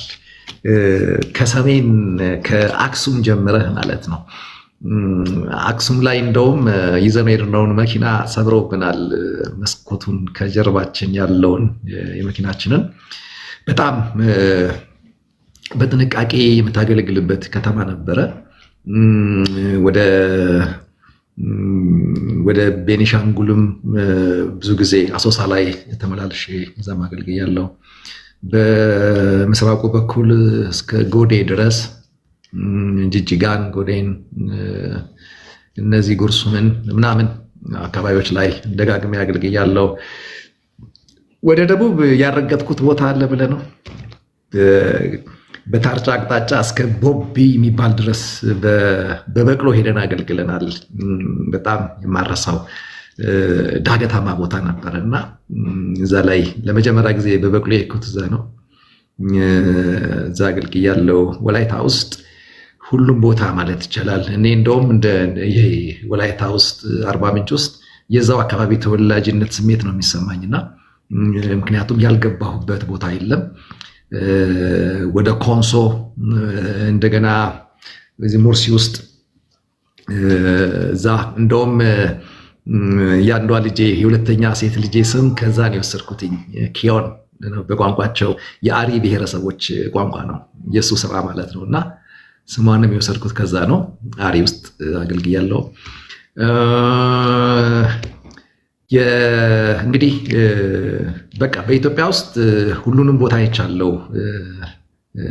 ሰሜንም፣ ደቡብ፣ ምስራቅም ምዕራብም ያልገባውበት ቦታ የለም። የአንድ ጊዜ አይደለም የምልህ፣ ኤቭሪ ዊኬንድ ወጣ ነበር። ኤቭሪ ዊኬንድ እንደውም እነዚህ ያለፉትን 15 ዓመታት በወር ውስጥ 3ቱን ሳምንታት ከተማ ውስጥ የለሁም። በጣም ገጠር ውስጥ ነው እየሄድኩ አገለግል የነበረው። በእኔም ፌስቡክ ላይ ዘመቻ ምናምን እያልኩ ነው ጽፎ እና ለእኔ ዘመቻ ነው በዛ ቦታ ላይ። በጣም የሚያስደንቀኝ ነገር ምንድን ነው? ንጹህ ወንጌል በሚሰበክበት ጊዜ ሰዎች ለመስቀል ስራ ምላሽ ለመስጠት ድል ያገኛሉ። መንፈስ ቅዱስ አክቲቭ ይሆናል፣ ለንግግርህ መደመጥን ይሰጣል። አንዳንድ ጊዜ ሁሌ የምጠነቀቀው ምንድን ነው? ጌታን የምትቀበሉ ብዬ ስጣራ አስቀድሜ ከዚህ ጥሪ በፊት ምንድን እንዲቀበሉ አውርቻቸዋለሁ የሚለው ነገር ያሳስበኛል። አንዳንዴ ደነግጣለሁ። የአሸናፊነት 7 ሚስጥሮች ብለህ ሰብከህ ጌታን የምትቀበሉ ብለህ ስትጣራ ደነግጣለሁ። ምን እንዲቀበሉ ነው መጠራቸው የሚለው ነገር። ሌላ ነገር እንኳን ካስተማርኩኝ ከመጣራቴ በፊት አጠር አድርጌ ወንጌል እናገራለሁ። ለድነት የሚሆነውን እምነት ሊሰጠው የሚገባውን ሊነገር የሚገባውን መልእክት እናገራለሁ። ከዛ በኋላ ሰዎች ወደ ጌታ ይመጣሉ።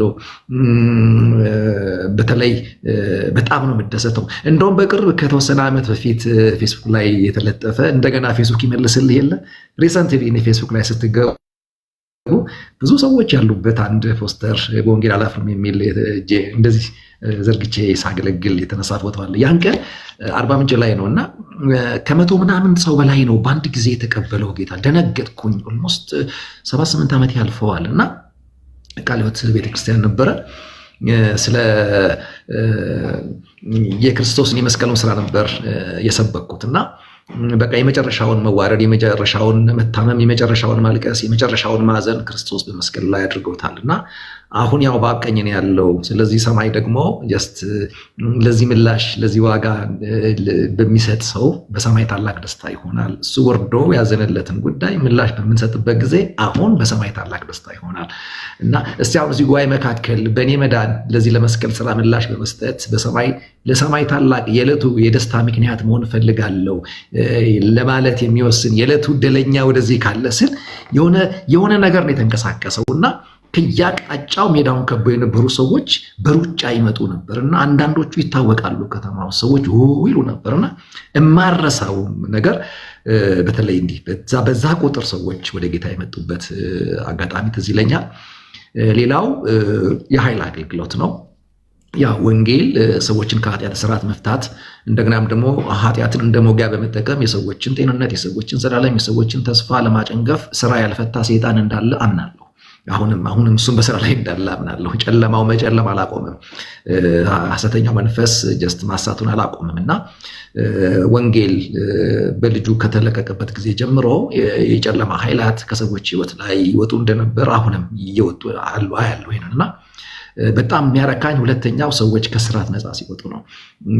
ሲያርፉ ሰላማዊ ህይወትን ለመኖር እድል የሚሰጠውን የነፃ መውጣትን ስራ መንፈስ ቅዱስ በአካሉ ቤተክርስቲያኑ በኩል ሲያንቀሳቀስ ስመለከት ይሄ በጣም ልቤን ያኮረዋል። ስመለስ አንዳንዴ የማይመች ቦታ እሄዳለሁ። በጣም ስፓይናሌ ለረጅም ጊዜ ኮምፕሌን አደርግ ነበር ከመንገድ ብዛት የተነሳና አንዴ ወደ በንሳዳዬ ስጓዝ በቅጥቅጥ ያው ሞልቶ ተጋፍተን የገባ ነው እና ቅጥቅጥ ነው። መሀል ላይ ባሶቹ ላይ የሚቆም ብረት አለ እና እሱን ተደግፌ ነበር ሲሄድ የነበረው። ሳላቀው ለካ ፒስታ ላይ በተንገጫገጨ ቁጥር ስፓይናሌን ደጋግሞ ይመታኝ ነበር እና ቀጥ ነው ያልኩት። በቃ እግሬ ተሳሰረ። ለረጅም ጊዜ በጣም ሰቃይ ነበር እና ሁል ጊዜ ምን ያረካል ብለህ ከጠየቀኝ ሲሄድ ዋጋው መክፈሉና ያለው ከቤተሰብህ ትርቃለህ፣ ኮንፈርት የማይሰጥ ቦታ ትሄዳለህ እና እዛ ቦታ ላይ ከአጋንንት የተፈቱትን ስመለከት ወደ ጌታ የመጡትን ሰዎች ስመለከት ጌታ ሆይ ለእኔ ኮቺ የ2 ቀን ስቃይ ናት፣ የ3 ቀን ጉዳይ ናት። አንደኛ እዛ የሚኖር እኮ ልጅ አለህ እላለሁ። እኔ ለ3 ቀን ነው የምጠራው እዛ ቦታ ላይ የማይመች ቦታ ላይ የምቆየው ለ3 ቀን ነው። እዛ ግን አግብቶ ወልዶ ለክርስቶስ ወንጌል ለመኖር የፈቀደ ወንድም አለኝ። ሲቀጥል እኔ ለ3 ቀን እዚህ ለመምጣት ፈቀድኩ። ስመለስ ግን በብዙ መዳን ሰዎች ድነዋል፣ ሰዎች ተፈተዋል። ስለዚህ በቃ አመሰግንሃለሁ እያልኩ ይሄ ዋጋ በመክፈል የሄድኩበት መንገድ ሁሌ የማይጸጸተኝ ስመለስ ከምርኮ ጋር ስለምመለስ በማየው ነገር ስለምጽናና ይሄ በጣም ህይወቴን ሁሌ ከተማም ገጠርም እንዳልመርጥ ያደረገኝ ይሄ ነው። አንዳንድ ጊዜ ሰኞ ማክሰኞ ከአውሮፓ ገባና ሰላም ገባ ብለው ሲደውሉ ወይ ወላይታ ነኝ ወይ የሆነ ቦታ ነኝና አንተ አርፋ አትቀመጥም እንደ ይላሉ። እኔ እናንተ ጋር ከመምጣት በፊት የያዝኩት ፕሮግራም ነው እላለሁ። ምናልባት እዚህ ውስጥም አሉ አገልግሎት ከያዝኩኝ በቃ ያዝኩኝ። ምናልባት ያኔ በሄድ ኦፊስ የሆነ አስቸጋሪ የሆነ እኔን የሚፈልግ ነገር ካጋጠመኝ ቀድሜ ነው የምናገረው። እባካችሁ ይሄ ያጋጥሞኛል ሌላ ጊዜ እከሳለሁ እላለሁ እንጂ በህይወቴ አገልግሎት ይዤ የቀረሁበት ጊዜ የለም በፍጹም። ከተማ ይሁን ገጠር ይሁን የትም ቦታ ከያዝኩኝ ያዝኩ ነው። እንግዲህ እስካሁን በዚህ ጉዳይ ላይ ለመታመን ጸጋ በዝቶልኛል። ወደፊትም ይርዳኝ እና እኔ የማያንን ነው ጀስት ትልቁ ደስታ ሰዎች ወንጌል ሰምተው መለወጣቸው፣ እንደገናም ደግሞ በመንፈስ ቅዱስ ታግዘው ሰዎች ከታሰሩበት ስርዓት መፈታታቸው። በቃ ወንጌል ይሄ ነው። ይህንን እያደረገን እንግዲህ እንቀጥላለን ጌታ በረዳን መጠን።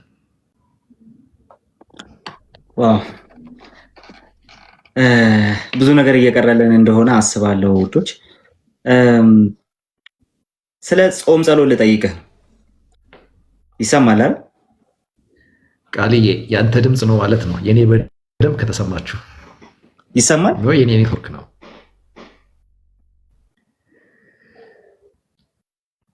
ይሰማል? ምንም የተሰማኝ አይደለም። ካለህ እስቲ አንዴ ቆይ። እዚህ ይሰማቸዋል፣ የኔ ድምፅም ይሰማቸዋል፣ ያንተም ይሰማቸዋል። እሺ ቆይ እስቲ አንድ ቪዲዮ ይዘጋና እኔ ከዘጋው በቂ ነው። ይሰማል አሁን ቄስ? እስቲ ያው መጣላ። እሺ ኔትወርክ ትንሽ እንትን እያደረገ ነው። ልጠይቅና ከዛ በኋላ እንትን አደርጋለሁ። ስለ ጾም ጸሎት ነው የምጠይቀው። አሁንም ከአገልግሎት ጋር በተገናኘ ያለውን አቅም ነው እንድናወራ የፈለኩት። ላስቀናቸው እዚህ ያሉትን የቄስ በፍቃዱን ጉባኤ አይቼዋለሁ እና ጌታ እድል ሰጥቶኝ አይቼዋለሁ የቄስ በፍቃዱን ጉባኤ እና ገና ጉባኤውን ስታዩት የምትረዱት ነገር ይኖራል። በቃ በመንፈስ የምታውቁት ነገር የምትረዱት ነገር ይኖራል። በጣም የተፈታ ጉባኤ ነው እና ማን እንደያዘው ምን አይነት አገልግሎት ደግሞ እንደያዘው ያስታውቃል። በምን አይነት አገልግሎት እንደተያዘ ያስታውቃል። ስለዚህ ይሄ ከዝም ብሎ አገልግሎት ውስጥ እንደማይወጣ ቃለሁ። የሆነ አለባብሶ የሚያርስ አገልግሎት ውስጥ እንደዛ አይነት ጉባኤ አይወጣም። እንደው እንትን ላደርግ ነው ይህን ጥያቄ የምጠይቅበት ምክንያት በዛ ምክንያት ነው እና ጾም ጸሎት በአገልግሎታችን ውስጥ መስራት የሚችለው ነገር ምንድን ነው? በአንተ አገልግሎት ውስጥስ ምን ሰርቷል?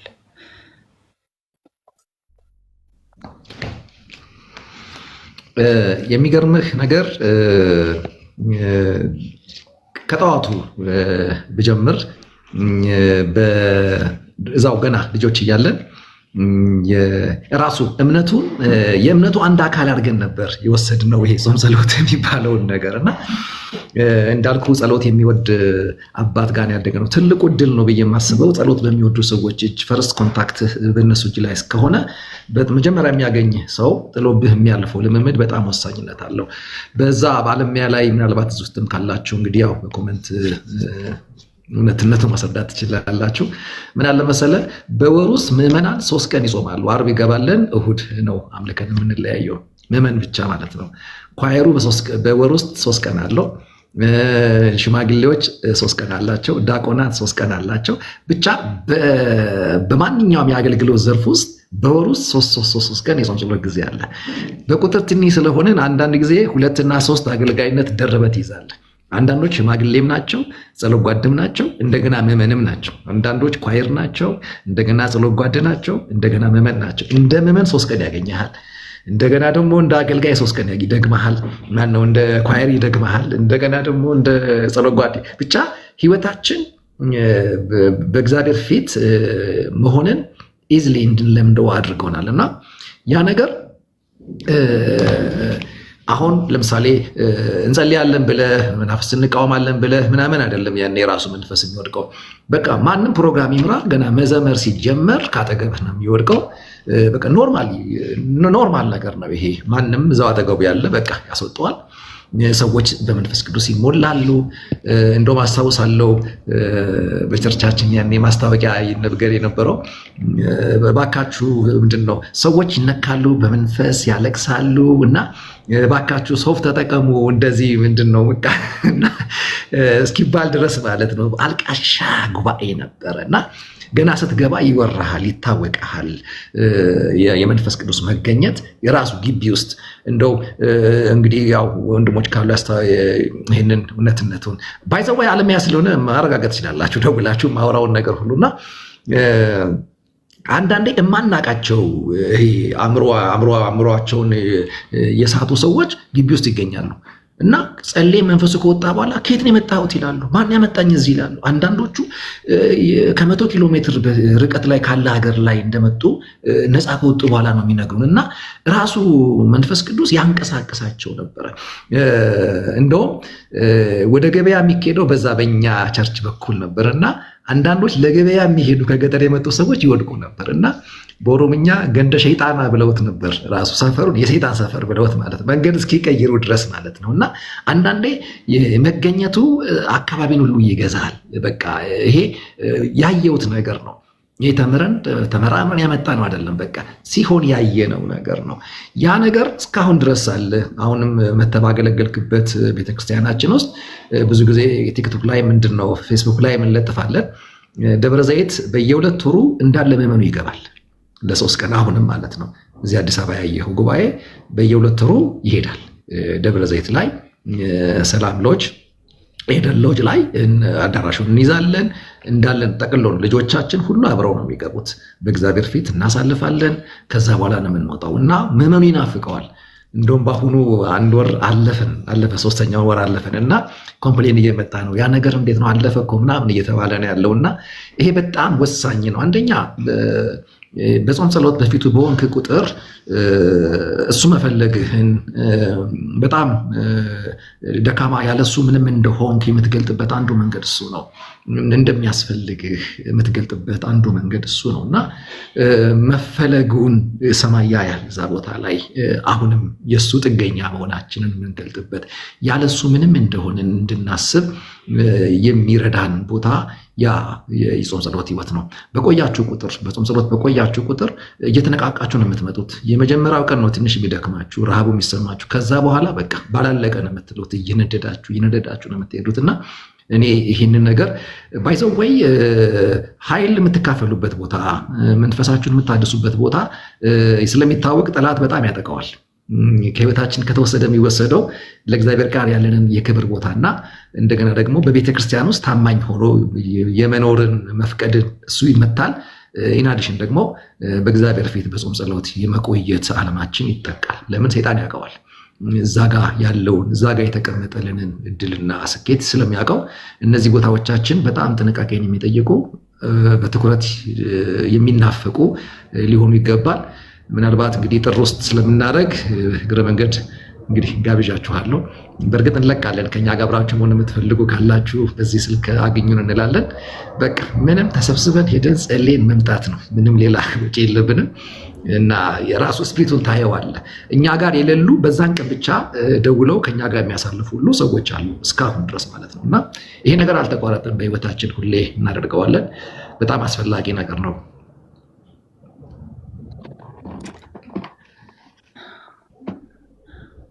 እሺ፣ ተባረክ ቄሴ፣ ተባረክ። ይሰማል ድምጼ? ያ መልካም። አሁን እኔ ወደ ማገባደዱ እየመጣሁ ነው። ግን ብዙ ረጅም ሰዓትም እንዳልይዝ ከአገልግሎት ገብተህ እንደሆነ አውቃለሁ። በነገራችን ላይ ከአገልግሎት ገብቶ ነው እዚህ የተቀመጠውና 3 ሰዓት ነው ከአገልግሎት የወጣው ራሱ ማለት ነው። እና አሁን ይህንን የመጨረሻ ጥያቄ ያደርገውና የመጨረሻ አይደለም አክቹዋሊ ከመጨረሻ ሁለተኛ ያደርገውና ሁለት ነገሮችን አንድ ላይ አድርጌ ልጠይቅ። ልታገኙ የምትፈልጉ ያልከው በቃ ሪዘርቭ ተደርጓል። አንዱ ላገኛችሁ እፈልጋለሁ፣ ቀላቀላችኋለሁ ጌታ ከፈቀደ። ከመንፈሳዊ ብስለትና ከህብረት አንጻር ጥያቄዎችን ልጠይቅና አያይዘህ ትመልሳቸዋለህ ከእግዚአብሔር ቃል አንጻርና እንዴት ነው የምንለካው? አንደኛ በቤተ ክርስቲያን ህብረት የማድረግ ጥቅም ምንድን ነው? ብዙ ጊዜ ሰዎች ብቻቸውን ሲገኙ ወይ ጤናማ ያልሆነ ህብረት ውስጥ ሲገኙ ይጠለፋሉ። ከዛ በኋላ ወደ ሌላ አቅጣጫ ይሄዳሉ። እንደዚህ አይነት ነገር እዚህ ፕላትፎርም ላይ አይተናል። ጤናማ ህብረት የሌላቸው ሰዎች ምን እንደሚሆኑ ተመልክተናል። ህብረት ውስጥ የማይገኙ ሰዎች እና ህብረት የማድረግ ጥቅምና ሪሊ ህብረት የሚያሰኘው ነገር ምንድን ነው? ክርስቲያናዊ ህብረትን። ይሄ የመጀመሪያው ጥያቄ ነው። እዛው አያይዘ በቤተክርስቲያን እንግዲህ እንደምታውቀው ከአስፈሪ ከሆኑ ነገሮች መካከል አንዱ በመንፈሳዊ ህይወት ያላደገ ክርስቲያን ነው። ሁልጊዜም እየተመገበ የማያድግ ክርስቲያን ስንሆን ማለት ነው። እንደ ግለሰብ ህይወት የማናድግ ክርስቲያኖች በቃ ሁልጊዜም ቢሆን መንፈሳዊ ልጅ መንፈሳዊ ህፃን ምንሆን ክርስቲያኖች እንደዛ አይነት ነገር ብዙውን ጊዜ ለቤተ ክርስቲያንም በጣም ከባድ ነው እና እንዴት ነው መንፈሳዊ ብስለት መለካት ያለበት? ራሳችንን ስንለካ ከመንፈሳዊ ብስለታችን አንጻር አድጌያለሁ ሪሊ የሚለውን ነገር እንዴት አድርገን እንለካው? ከህብረት ጋርም በተያያዘ ያለውን ከመንፈሳዊ ህብረት ጋር ከመንፈሳዊ እድገት ጋር እነዚህን ሁለቱን ነገሮች አገናኝተህ መልስልን። ከዛ አንድ የመጨረሻ ጥያቄ የሚቀረኝ ያው ስለ መንፈሳዊ ህብረት ስናስብ ራሱ ክርስቲያኒቲ በደንብ እንደው እግዚአብሔር በሰጠን እድል ልክ ከተረዳ ነው ለህብረት የሆነ ጥሪ ነው። ራሱ ኃጢአትም መጀመሪያ ጥቃት ያደረሰው ሰው ከአምላኩ ጋር የነበረውን ህብረት ከራሱ ጋርና ከመሰሉ ሰው ጋር የነበረውን ህብረት ነው የመታው። ኃጢአት በጣም ትልቁ ጉልበቱ እሱ ነው። አጌንስት ነው ከህብረት አንግል። ከመለኮት ጋር ያለን ህብረት ማለት ከምንጫችን ከሶርሳችን ጋር ያለን ህብረት ማለት ነው። እሱ ተመታ ማለት ሰው ከምንጩ ተለየ ማለት ነው እና በኃጢአት ምክንያት ሰው መለኮትን የሚሸሽ ማንነትን ያዳበረው። አንዳንድ ጊዜ ምን እናገራለሁ? ኃጢአት ስትሰሩ እዝጌር ሳይሆን በቅድሚያ የሚርቃችሁ እናንተ ናችሁ ከሚፈልግ እዝጌር የምትደበቁት ብዬ አዳምን ነው ኤግዛምፕል አድርጌ የማቀርበው። እግዚአብሔር መፈለግን አላቋረጠም።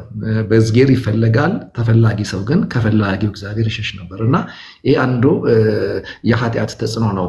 ቀጥሎ ከመሰሉ ሰው ጋር ነው የተጣላው። የሰው ልጆች ዓለም የሚባለው ራሱ በኃጢአት ምክንያት ጥቃት ደርሶበታል። ሰው መሰሉን ሰው በጠላትነት የሚፈርጅ እንጫወት ብሎ በጀመረው ተጋድሎ የሚጨርስ የወንድም ጠባቂ እኔ ነኝ እስኪል ድረስ ለወንድም የሚሆንን ትኩረት የተቀማበት ትልቁ ጥቃት በሰው ላይ ደርሷል በኃጢአት ምክንያት። ቀጥሎ ሰው ከመሰሉ ሰውና ከምንጩ ከእግዚአብሔር ጋር ብቻ ሳይሆን ከራሱም ጋር ተጣልቷል። አንዳንድ ጊዜ ሰው በሌለበት ከራሱ ጋር ይጣላል። ከመኖር ጋር የሚጣሉ ሰዎች አጋጥመው ከሆነ እኔ ብለው ከእኔያቸው ጋር የሚጣሉ ሰዎች፣ ወደ ውስጥ የሚፈርሱ ሰዎች አሉና ይሄ ሁሉ ምን ያህል ውድቀት በሰው ልጆች የህብረት ዓለም ላይ ያደረሰውን ዕዳ ነው የሚያሳየው እና እንግዲህ በክርስቶስ በኩል አንድ ሰው ዳነ ስንል እነዚህ የተጠቁ የህብረት ዳይሜንሽኖቻችን ጤናማ ሆኖ ህብረት አገኙ፣ ታከሙ ማለታችን ነው። የመጀመሪያው ነገር ሰው ዳግም ሲወለድ ከምንጩ ጋር አንድ ይሆናል። የቁጣ ልጅ የነበረው የእግዚአብሔር ልጅ ወደሚባል ሹመት ይመጣል እና እንግዲህ አስበው ጋፑን ከቁጣ ልጅነት ወደ እግዚአብሔር ልጅነት የተጠራንበትን ስራ በመስቀል በኩል ተገናኝተነዋል። ይሄ በጣም የሚያረካ ጉዳይ ነው። ሰው ከሶርሱ ጋር ሲታረቅ ከራሱ ጋር ይታረቃል። እኔ ብሎ ለራሱ የሚተምነው ዋጋ ምክንያታዊ ይሆናል። ዋጋ እንዳለው የእግዚአብሔር ትኩረት እንደሆነ አብ በልጁ እንደፈለገው ሰው ይህንን ማሰብ በጀመረ ቁጥር ራሱን ይቀበላል። ዋጋውን የተረዳ ሰው ደግሞ የሌላው ሰው ዋጋ ይገባዋል። የራሱ ጥመኛ የራሱ አምላክ አይሆንም። ሁሉም በራሱ መነጽር አይለካም። ለሱ የተዘረጋ የምሕረት እጅ ለዛኛውም እንደተዘረጋ ያስባል። ለሱ የተከፈለ የመስቀል ስራ ለሌላውም የተከፈለ እንደሆነ ይገባዋል እና ከምን አይነት ሞት በክርስቶስ ታክመው ሰው እንደመጣ ሲገባል ለቤተክርስቲያን ያለን ቫሊው እዛ ጋ ነው ሙሉ መሆን የሚጀምረው። ምክንያታዊ መሆን የሚጀምረው እዛ ጋ ነው። ቸርች የተከራየነው አዳራሽ የሚመስለን ከሆነ እንስታለን። በዚህ ትልቅ ዋጋ ተፈልገው የተገኙ ሰዎች ስብስብ እንደሆነ ሲገባን ራሱ ቤተክርስቲያኔ የሚለውን በአንድ ግለሰብ ላይ ያልተጠነጠነች እንደሆነች፣ የብዙ ጤናማ ብልቶች የብዙ የዳኑ ሰዎች ስብስብ ውጤት እንደሆነች ኤፌሶን 1 ላይም እንደሚናገረው እሷ ሁሉም በሁሉም የሞላ የእሱ ሙላቱ ናት ከማለቱ በፊት እሱ ከሁሉ በላይ እንዲሆን ለአካሉ ለቤተክርስቲያን ራስ ይሆን ዘንድ ሰጠው ብሎ እንደ ራስ አድርጎ ክራይስትን ያስጠጋው አብ አካል ብሎ ለሚጠራት ለቤተክርስቲያን እንደሆነች፣ ያችም ደግሞ በሕያዋን ድንጋዮች የተጠራች የተፈጠረች ስብስብ እንደሆነች ወደ ማሰብ ስንመጣ ሁሉም የጸጋ ስጦታዎች የተቀመጡት የተሰጡት በግለሰብ በኩል ስርዓቱ ቢከናወንም አብንካቸው ያለው ለአካል ጥቅም እንደሆነ ማሰብ ስንጀምር ይሄ ሙሉ የክርስቶስ መልክ ተጋጥመን የምንገልጠውም ጉዳይ እንደሆነ በግል የምንገልጠው እንዳለ ሁሉ በአካል ደግሞ ተጋጥመን አድምቀን የምንገልጠውም ፓርት እንደሆነች ቤተክርስቲያን አትዘይንድም ደግሞ ገብተዋል። የምትወሰደውም ወይ ደግሞ ሙሽራው ሊያገባት የሚመጣው ኢንዲቪጁዋልስን ሳይሆን በአካል ውስጥ ያገኛቸውን ፓርት ኦፍ ቦዲ የሆኑትን እንደሆነ እያሰብን ስንመጣ ለአካል ያለን ክብር ጤናማ እየሆነ ይመጣል። እኔ ከህብረት ውጭ መሆን ማለት ለጥቃት መጋለጥ ነው። እንደገና ደግሞ አብ በህብረት ውስጥ ያስቀምጠውን ክብር እንዳናጣጥም መጠለፍ ነው፣ መታለል ነው ብዬ አስባለሁ። የመጀመሪያው እኔ ሰዎች እንኳን በጮኛምነት ሲመጡ መጀመሪያ የምጠይቀው ነገር ይሄ ነው። ጀስት ጌታን ይወዳለሁ ይቀጥሎ ቤተክርስቲያን አለው ወይ ብዬ ነው የምጠይቀው። ለቤተክርስቲያን ክብር አለው ወይ፣ ያደምጣል ቤተክርስቲያንን ራሱ ቀድሞት ለቆየ ስርዓት ሰሚት ያደርጋሉ የሚለው ነገር ትልቅ ቫሊዩ ነው የምሰጠው እና መንፈሳዊ ህብረት በጣም የሚያስፈልገን ነው። አሁን ላይ ሰው አንዳንዴ ያለ ህብረት መኖር ችሎበታል። አንዳንዴ ደነግጣለሁ። 6 ወር 7 ወር ከቤተክርስቲያን ውጭ ኖሮ ሰው አንተ አይከሳም፣ ጭራሽ ምንም ሳቂታ ነው፣ ምንም አይመስለውም። ያለች 7 ዓመት 8 ዓመት ዝም ብሎ ኖሮ ምንም አይመስለውም እና አንዳንዴ ደንገጥ ማለት ያለብን ይመስለኛል። በተለይ ደግሞ ትልልቅ ከተሞች የምንኖር አማኞች፣ ትልቅ ከተማ የምንኖር እንደ አዲስ አበባ አይነት ከተማ የምንኖር ሰዎች ትልቅ ጥቃት አለው። ራሱ የከተማው ሴታፕ ለህብረት በጣም አጌንስት ነው። ለምሳሌ ቄራ ከሆነ የምትኖረው አከራዩ ከቤት ሲያስወጣ ሳሪስ ነው የምትሄደው። ስለዚህ ቸርች ቤት ብቻ አይደለም የምትቀይረው፣ ተገደ ቸርችም ትቀይራለህ። ገብቶሃል? በጣም አስቸጋሪና ፈታኝ የሆነው ነገር ይሄ ነው። ስለዚህ በተቻለ መጠን ትኩረት ሰጥተን ልናስበው የሚገባው ነገር ምንድን ነው? በአካል ውስጥ ነኝ ወይ? በጤናማ አካል ውስጥ ነኝ ወይ? በጤናማ ህብረት ውስጥ ነኝ ወይ የሚለው ነገር ከሁሉ ጥያቄ በፊት እኛ ጋር መልስ ሊያገኝ የሚገባ ጉዳይ ነው ብዬ አስባለሁ።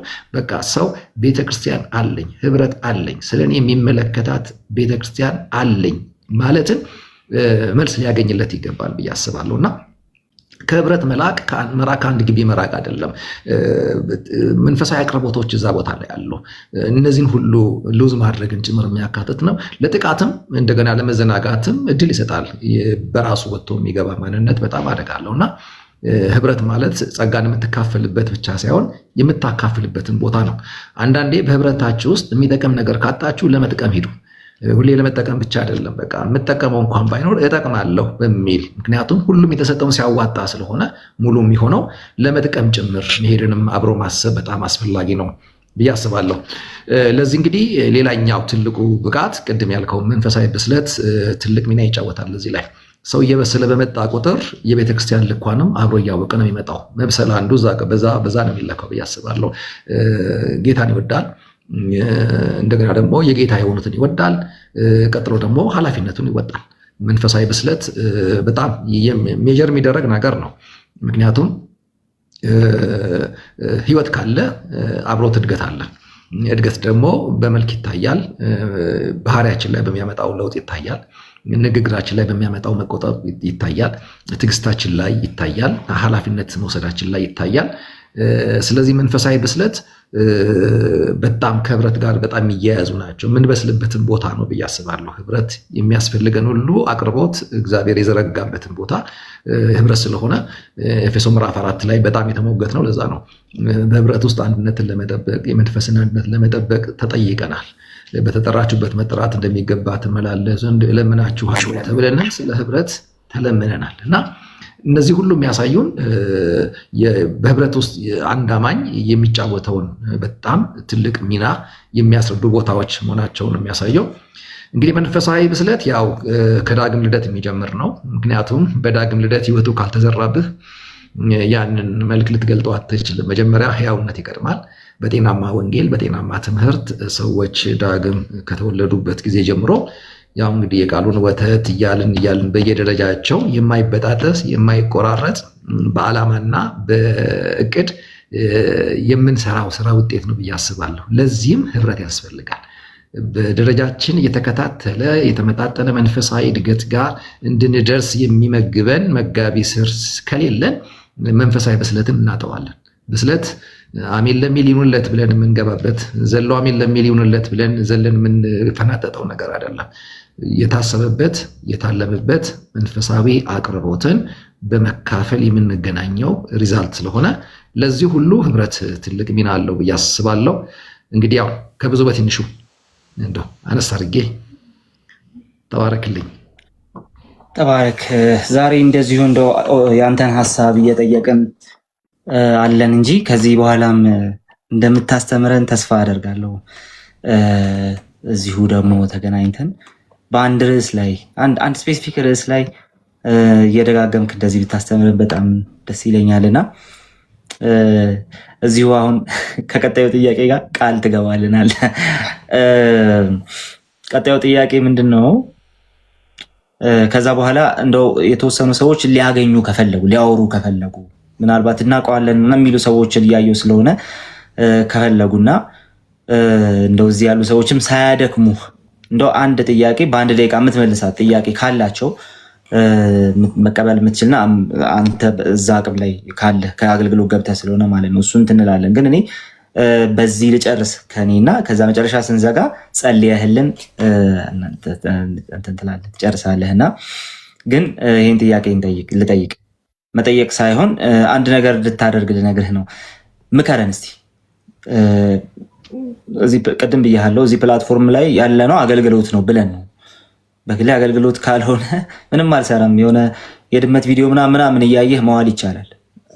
ሰምሃው በቃ መዝናኛ ኢንተርቴንመንት ሶ ግን አይደለም። እዚህ ያለን ሰዎች አለን የምንለው ለመጠቀም ነው፣ አንድም ሌላ ደግሞ ለመጥቀም ነው፣ ለማገልገል ነው። ስለዚህ ለማገልገል ብለን እስከመጣን ድረስ አገልግሎት ነው ብለን ይህን ፕላትፎርም እየተጠቀምንበት እስከሆነ ድረስ እንዴት እንጠቀም፣ እንዴት እናገልግል፣ እዚህ አካባቢ እንዴት አድርገን ለእግዚአብሔር መንግስት መስፋት እንስራ። ምን ትመክረናለህ? እንደው የተወሰነውን አይተኸዋል ከመጣ በኋላ እና እንዲሁ ልብ ውስጥ የሚመጣውን እግዚአብሔር በውስጥ የሚያስቀምጠውን ነገር እንድትመክረን ፈለግኩኝና ለ3 ደቂቃ ወስደ እንደዛ ምከረንና ከዛ ወደ እንግዶቻችን እንሄዳለን። በእርግጥ ምንድነው ይሄ ማህበራዊ ሚዲያው በጣም እድል ነው ብዬ አስባለሁ። ምን ያህል እድሉን ተጠቅመነዋል የሚለው ነገር አንዳንዶቻችሁ እዚህ ውስጥ በጣም አክብሬ የምሰማችሁ አላችሁና በትክክል ለመጠቀም እድሉን ያገኙ ሰዎች አሉ። እንደገናም ደግሞ እንደሱ ማህበራዊ ነው እና በስፋት የምትጋለጥበት ቦታ ነው፣ ለማስተካከል የምትቸገርበት ቦታ ነው። እንደው ምክር ካልከው ለብቻ የቤቴ ሳወራ እኔ ነኝ፣ ወደ ማህበራዊ ሚዲያ ወጥቼ ግን ሳወራ እኛ ነኝ። አንዳንድ ጊዜ ከርለስሊ በእኔነት የተገድቤ የተወሰኝ የምናገራቸው ንግግሮች ቃል እንዲህ ያለ አይደለም የሚባለው፣ ጴንጤዎች እንዲያሉ፣ ፕሮቴስታንቶች እንዲያሉ ተብሎ የአንድ ሰው ንግግር የብዙሃን መለኪያና መመዘኛ ሆኖ ይጠለጠላል እዚህ እንትን ላይ እና በጣም ጥንቃቄ ያስፈልገናል። እንደው ተደስተንም አዝነንም ቢሆን ስንናገር በተቻለ መጠን የምንወክለው አንድ የከበረ ሃይማኖት አለ ከጀርባችን። ብዙዎች ዋጋ የከፈሉለት፣ ብዙዎች የተራቡለት፣ የታሰሩለት፣ ህይወታቸውን የተቀሙለት፣ ከስኬታቸው የጎደሉለት አላፋቶች ያሉበትን አንድ ትልቅ የከበረ ሃይማኖት ወክለን ነው እዚጋ የምንወጣው። ወደድንም ጠላንም በቃ ቃልዬ እንዲያለ፣ አማንዬ እንዲያለ፣ እንትና እንዲያለ ተብሎ አይደለም የሚደመጠው እና በተቻለ መጠን በዚህ ቫሊዩ ዋጋችን ይጨምራል። የታወቀ ነው። እንኳን አይደለም እኔ አንዳንድ የመዝሙር እንኳን ሲታተም ምን እላለሁ፣ ባካችሁ በተቻለ መጠን የመጽሐፍ ቅዱስ እውቀት በጣም ያላቸውን የግጥም ሀሳባችሁን ከምታምኑት እምነት ዶክትሪን አንግል አለመፋለሱን እንዲያዩላችሁ እስቲ ድል ስጡ እላለሁ። ለምን እስክታሳትሙ ድረስ የእናንተ ነው። ከወጣ በኋላ ግን የጴንጤዎች ይሆናል፣ እኛን ይወክላል እና አገር አቀፍ ውክልና ይዞ የሚደመጥ ስለሆነ በተቻለ መጠን ይህ አይነት ኃላፊነትን ባንረሳው ብዬ አስባለሁ። ምክንያቱም እዚህ ቦታ ላይ እምነቱን ወክላችሁ ተሟግታችሁ ተናግራችሁ ያስከበራችሁን እንዳላችሁ ሁሉ አንዳንድ ጊዜም ደግሞ ኬርለስሊ በሆነ ሰው በቃ የራሱን ነፃነት ብቻ ተጠቅሞ በሚናገራቸው ንግግሮች ደግሞ ይሄው የብዙሃን አንገት መድፊያ ሆኖ እዚህ ሚዲያ ላይ ተነዋል። በጣም የከበርንበት መልካችን የታየበት በጣም ደግሞ ጉለታችን ፀሐይ ላይ የተሰጣበት እድል ያመጣ ስለሆነ ሚዲያ በተቻለ መጠን እሱን ብታረጉ፣ ቀጥሎ የመናበብ ስራ ቢሰራ፣ ወደ እምነታችን ለሚወረወሩ ጥያቄዎች ይህንን ጉዳይ ማ ቢመልሰው ነው ቆንጆ የሚሆነው። እኔ አሁን ብዙ ጥያቄ ስጠየቅ በቃ እኔ ለኮፍ ከማደርገው በዚህ ጉዳይ ላይ ወንድም እንትና ቢናገርበት ትልቅ መልስ ሆኖ እምነቱን አስከብሮ ያልፋል ብዬ አስባለሁ እና በተቻለ መጠን እናንተ ፊት ያላችሁት ወንድሞቻችን እንደው ከመጋረጃ ጀርባ የምትገናኙበት የምትነጋገሩበት እንዴት አድርገን ለጋራ ለሆነው ጉዳይ እንዴት ለውጤታማነቱ ለመደመጡ ስራ እንስራ የሚለውን ነገር እንደው ጊዜ ቢኖራችሁ አብራችሁ የምታወሩበት እንዲቀጥታ ላይቭ ላይ ቀጥታ መገናኘት ሳይሆን ከጀርባ ሆናችሁ የምትመካከሩበት ጊዜ ቢኖራችሁ። ይሄ በጣም በጣም ስትጋጠሙ ቃል ጋር ያለ አቅም፣ አማን ጋር ያለ አቅም፣ ሌሎቻችሁም ጋር አኬጋ ያለ አቅም፣ ያ አቅም በቦታው ላይ ሆኖ ሲሰነዘር የጋራ ለሆነው መንግስት ትልቅ ፍሬ ያፈራልና እሱን ቢደረግ አንዳንዴም ደግሞ መመካከሩ ረፍ መባባሉን እሱም ቢለመድ አንዳንዴ አይታችኋል። ከሌላ ቦታ ላይ በዓላማ ከመጋረጃ ጀርባ ተነጋግረው ነው ይመጡልን እና በተቻለ መጠን እሱ ቢደረግ የጋራ የምንለውን እውነት ለማድመቅ ሁሉም የራሱን ወጥ ላይ አይተህ ከሆነ ሽንኩርት ወጥ ውስጥ አለ እንጂ ብቻውን ወጥ አይሆንም። ስጋም ወጥ ውስጥ አለ እንጂ ብቻውን ወጥ አይሆንም። ወጥ መሆን ከሆነ የሚያስበው መፍቀድ አለበት፣ ሌሎች እንዲደመሩለት፣ የሌሎችን ጣዕም ለመቀላቀል የራሱን ሰጥቶ ሌሎችን ለመቀበል መፍቀድ አለበት። በባለሙያ እጅ መማሰልን መፍቀድ መቻል አለበት እና ሁሉም ድስት ውስጥ የሚገቡ እቃዎች ቦታቸውን ጠብቀው ሲገኙ ነው ወጥ የሚባል የጋራ ውጤት ጋር መንደርሰው እና አንዳንዴ ይህንንም ብንከተል እርግጠኛ ነኝ የሚሰሙንን ካተረፍነው በበለጠ እናተርፋቸዋለን። በጣም ኮንፊውዝ እንዳይሆኑብን የሚመኩብን እና የሚኮሩብን አይነት አድርገን ልንሰራው እንችላለን። ሌላው ትልቅ እድል ነው። አብዛኞቻችሁ ወጣቶች ናችሁና ገና ብዙ 30-40 ዓመት በዚህ ቦታ ላይ የመቀጠል እድል ስላላችሁ ይህንንም ተስፋ በማድረግ የመናበቡ የመመካከሩ ድል ቢኖር ጥሩ ነው ብዬ አስባለሁ። በተቻለ መጠን ደግሞ ምንም አይነት ፕሮግራም ይኖር ወንጌልን የመስበኩ ጉዳይ አንዳንዴ ይረሳል። አንዳንዴ በቃ ዶግማቲክ ብቻ ይሆንና ብዙ ጊዜ ግራ የሚገባኝ ነገር እሱ ነው። በቃ ዶግማቲክ ሙግት ብቻ ይሆናል አንዳንድ ጊዜ። እሱ ካለቀ በኋላ ደግሞ እንደው አየሩ ከመዘጋት አንዳንዴ ሺህ ሰዎች ይገባሉ፣ ብዙ ሰዎች ይገባሉ። ያ እድል ትልቅ እድል ነው። በቃ እግዚአብሔር በዛ ደቂቃ ውስጥ ያን ያህል ጆሮ አፍህ አጠገብ አስቀምጦልሃል ማለት ነው እና ለሁለት ደቂቃ ብልጥ መሆን መቻል አለብን። እጥፍ ብለን ወንጌላችንን አጥልቀን የመውጣትንም ድል ብንጠቀም በጣም ሆሊ ስፒሪት አብሮን ይሰራል ብዬ አስባለሁ። ንግግራችሁ ህይወት አለው እና የትም ቦታ ይዘራ የሆሊ ስፒሪት ጉዳዩን ያዘንብበታል። ገበሬ አምኖ ነው ምርጥ ዘሩን አፈር ላይ የሚበት ነው። ሰማይ እንደሚተባበረው እርግጠኛ ነው። ደመና ይልካል እግዚአብሔር፣ ዝናብ ይልካል፣ ያበቅለዋል። እንዲደመጥለት የሚፈልገው እሱ ስለሆነ እሱን ካልተናገርንለት የዕለቱ ነገር ይከሽፋል እና እሱንም እንዳለ ቢሆን እኔ ከምክሩ ይልቅ በርቱ ማለት እፈልጋለሁ። ጀስት አንዳንዴ ከጀርባ ሆኜ በጣም ነው የምሰማችሁ እና እኔ ራሴ ብዙ የተማርኩባችሁ ነው ያለሁት። እሱን ነገር በርቱ፣ እግዚአብሔር ይርዳችሁ፣ ይጠብቃችሁ። በጣም ወዳችኋለሁ። ተባረክልኝ። አሜን። ብሌስ ዩ። በደንብ ሁሉንም ሲንክ እያደረኩ ነው ስሰማ የነበረው እና ጌታ ይባርክልኝ በጣም። ቃሏን ግን አልገባህልን? አለው ለመማርም አለው። እንግዲህ የሚጠቅም ነገር እኔ ጋ ካለ የማንን ብቅል ፈጫለሁ ብለህ ነው አለው። ስለዚህ ቄስን እዚሁ ፕላትፎርም ላይ እዚሁ ደግሞ እናገኘዋለን። ስፔሲፊክ በሆኑ ትምህርቶች እናገኘዋለን። ብዙ ነገር መስማት አለብን። ሰማይ ላይ የሆኑ አገልግሎታችን መሬት ላይ ያለውን አገልግሎት ረስተ ነው እንትና ይሄ ዲጂታል ካራክተር አምጥተን ልክ እንደ ሲስተሙ ማለት ነው እና ካራክተሩ ዲጂታል ነው፣ አገልግሎቱ ኤቭሪቲንግ ኢዝ ዲጂታል። ሶ መሬት ላይ ማገልገል ልምዱ ያለው እግዚአብሔር ብዙ ነገር ያለማመደው ሰው መጥቶ ደግሞ እንደዚህ ሲያስተምረን እንደዚህ ከታች ካለው ልምድ ሲያካፍለን ደግሞ የበለጠ ጥሩ ነገር ይዘን መሄድ እንችላለን ብዬ አስባለሁ። ለምሳሌ ዛሬ 100 ምናምን ሰው ሰምቷል። ይሄ ህዝብ ይሄ የሰማ ሰው የሆነ ነገር ተምሯል ብዬ አስባለሁ። ቢያንስ እግዚአብሔር ፊት የሚያቀርበው እኔንም እንዲህ አድርገኝ የሚልበት እና በጣም ተጠቅመናል። ጌታ ይባርክልን። በጣም ተባረክ። እዚህ ገስት ላይ ያሉ ሰዎች አሉ። ለሱ የምትሉት ነገር ካለ እግዚአብሔር ይባርክ ማለት የምትፈልጉ ከሆነ ለእናንተ ከ30 ሰከንድ እስከ 1 ደቂቃ ነው የምሰጠው። ጥያቄ ከሆነ 30 ሰከንድ ጠይቁታላችሁ። ከ1 ደቂቃ በላይ አይመልስም። እንደዛ እናደርጋለን። ምክንያቱም ደክሞታልና ከአገልግሎት ስለሆነ የገባው ብዙ አናስቆየውም ከዚህ በኋላ። የምትሉት ነገር ካለ ግን ከ30 ደቂቃ እስከ 1 ደቂቃ ከ30 ሰከንድ እስከ 1 ደቂቃ ድረስ ይኖራችኋልና ከአማኒን ጀምር እስቲ። አማኒ ያለ እስቲ ካለ እሺ። አማኒ የለም ስልኩ ነው ያስቀምጠው ሄዷል ማለት ነው። ሊዱ እያለሽ አለው ቃሌ። እሺ ቀጥይ። እኔ 10 ደቂቃ ነው ግን ያለኝ ጥያቄ ፈቀደ? ጥያቄው 10 ደቂቃ ከሆነ አስበሻል? ጌታ ይባርካችሁ። ቃሌ በጣም ቆንጆ ጥያቄ ነበረ። መልሶቹም በጣም በጣም ደስ ይላሉ እና ድመት እያየን ያልከው ያው ድመት ማንወድ ሰዎች ስላለን ቃል ራስህን ቻል። ግን ያው በጣም ብዙ ነገር ማድረግ እንችል ነበረ። እኔም አላየሁም፣ አልወድም፣ ውሻ ነው የምወድ። አይ ድመት እያየን እንዋል ያልከውን ይቀርልኝ። ግን ምንድነው አዎ በጣም ብዙ ነገር ማድረግ እንችላለን እውነት ለመናገር እና ይህን ፕላትፎርም ተጠቅመን በቃ በተወሰነ መንገድ የበራልንን ብርሃን ለሌሎች ለማካፈል ሁላችንም መጠቀም እንዳለብን በዚያ አጋጣሚ አሳስባለሁ።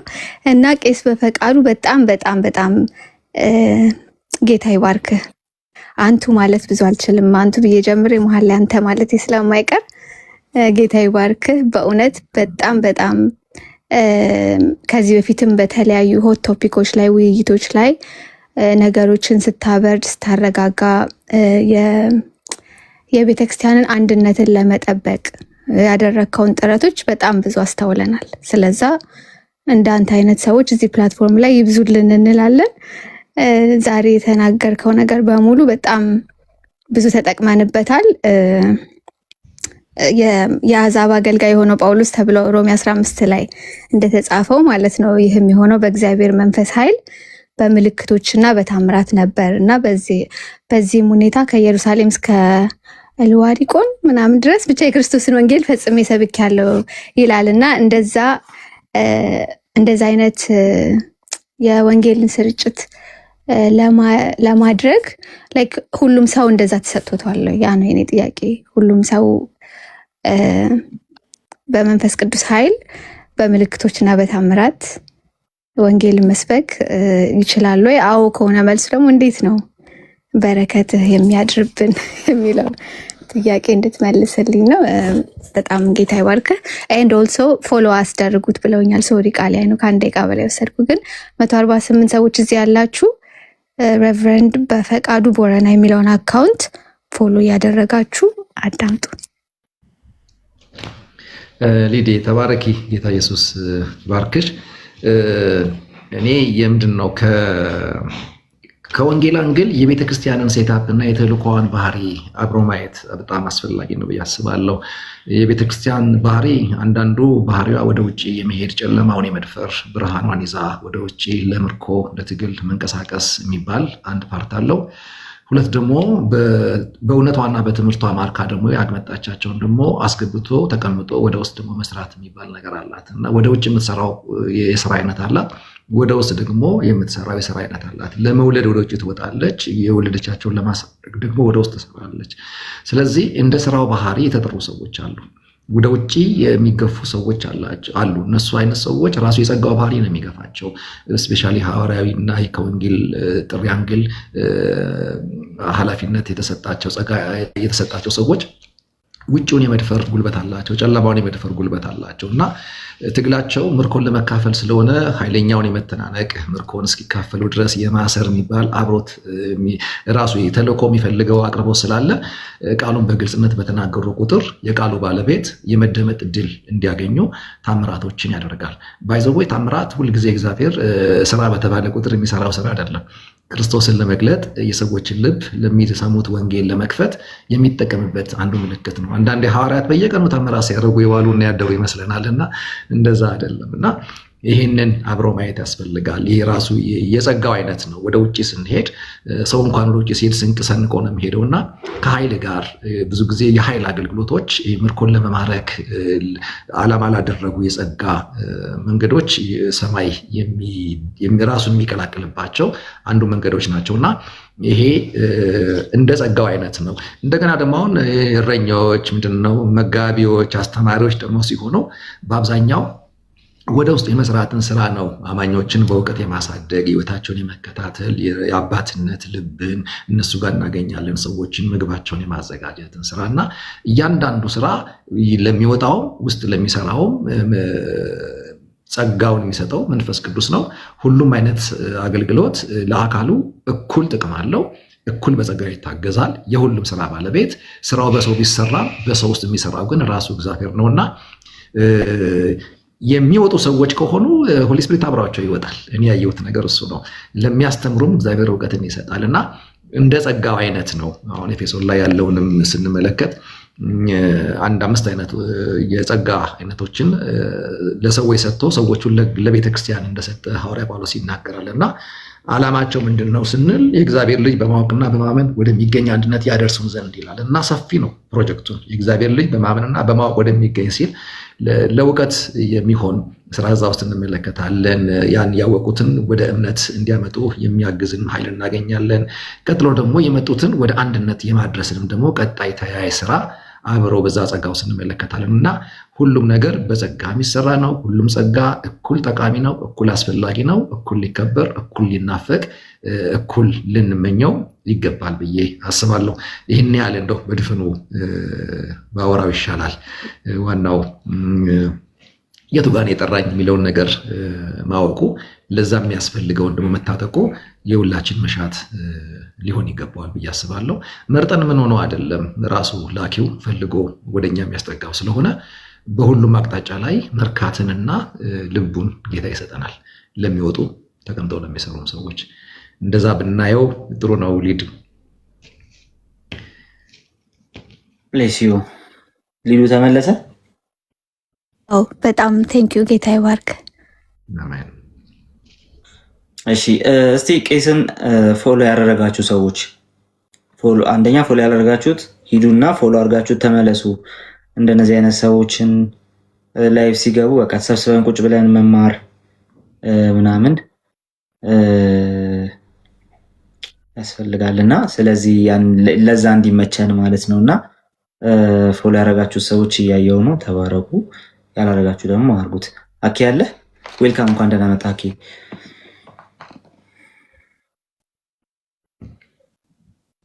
ኦኬ እሺ እሺ፣ የሚመች ቦታ አይደለም ተገኝ።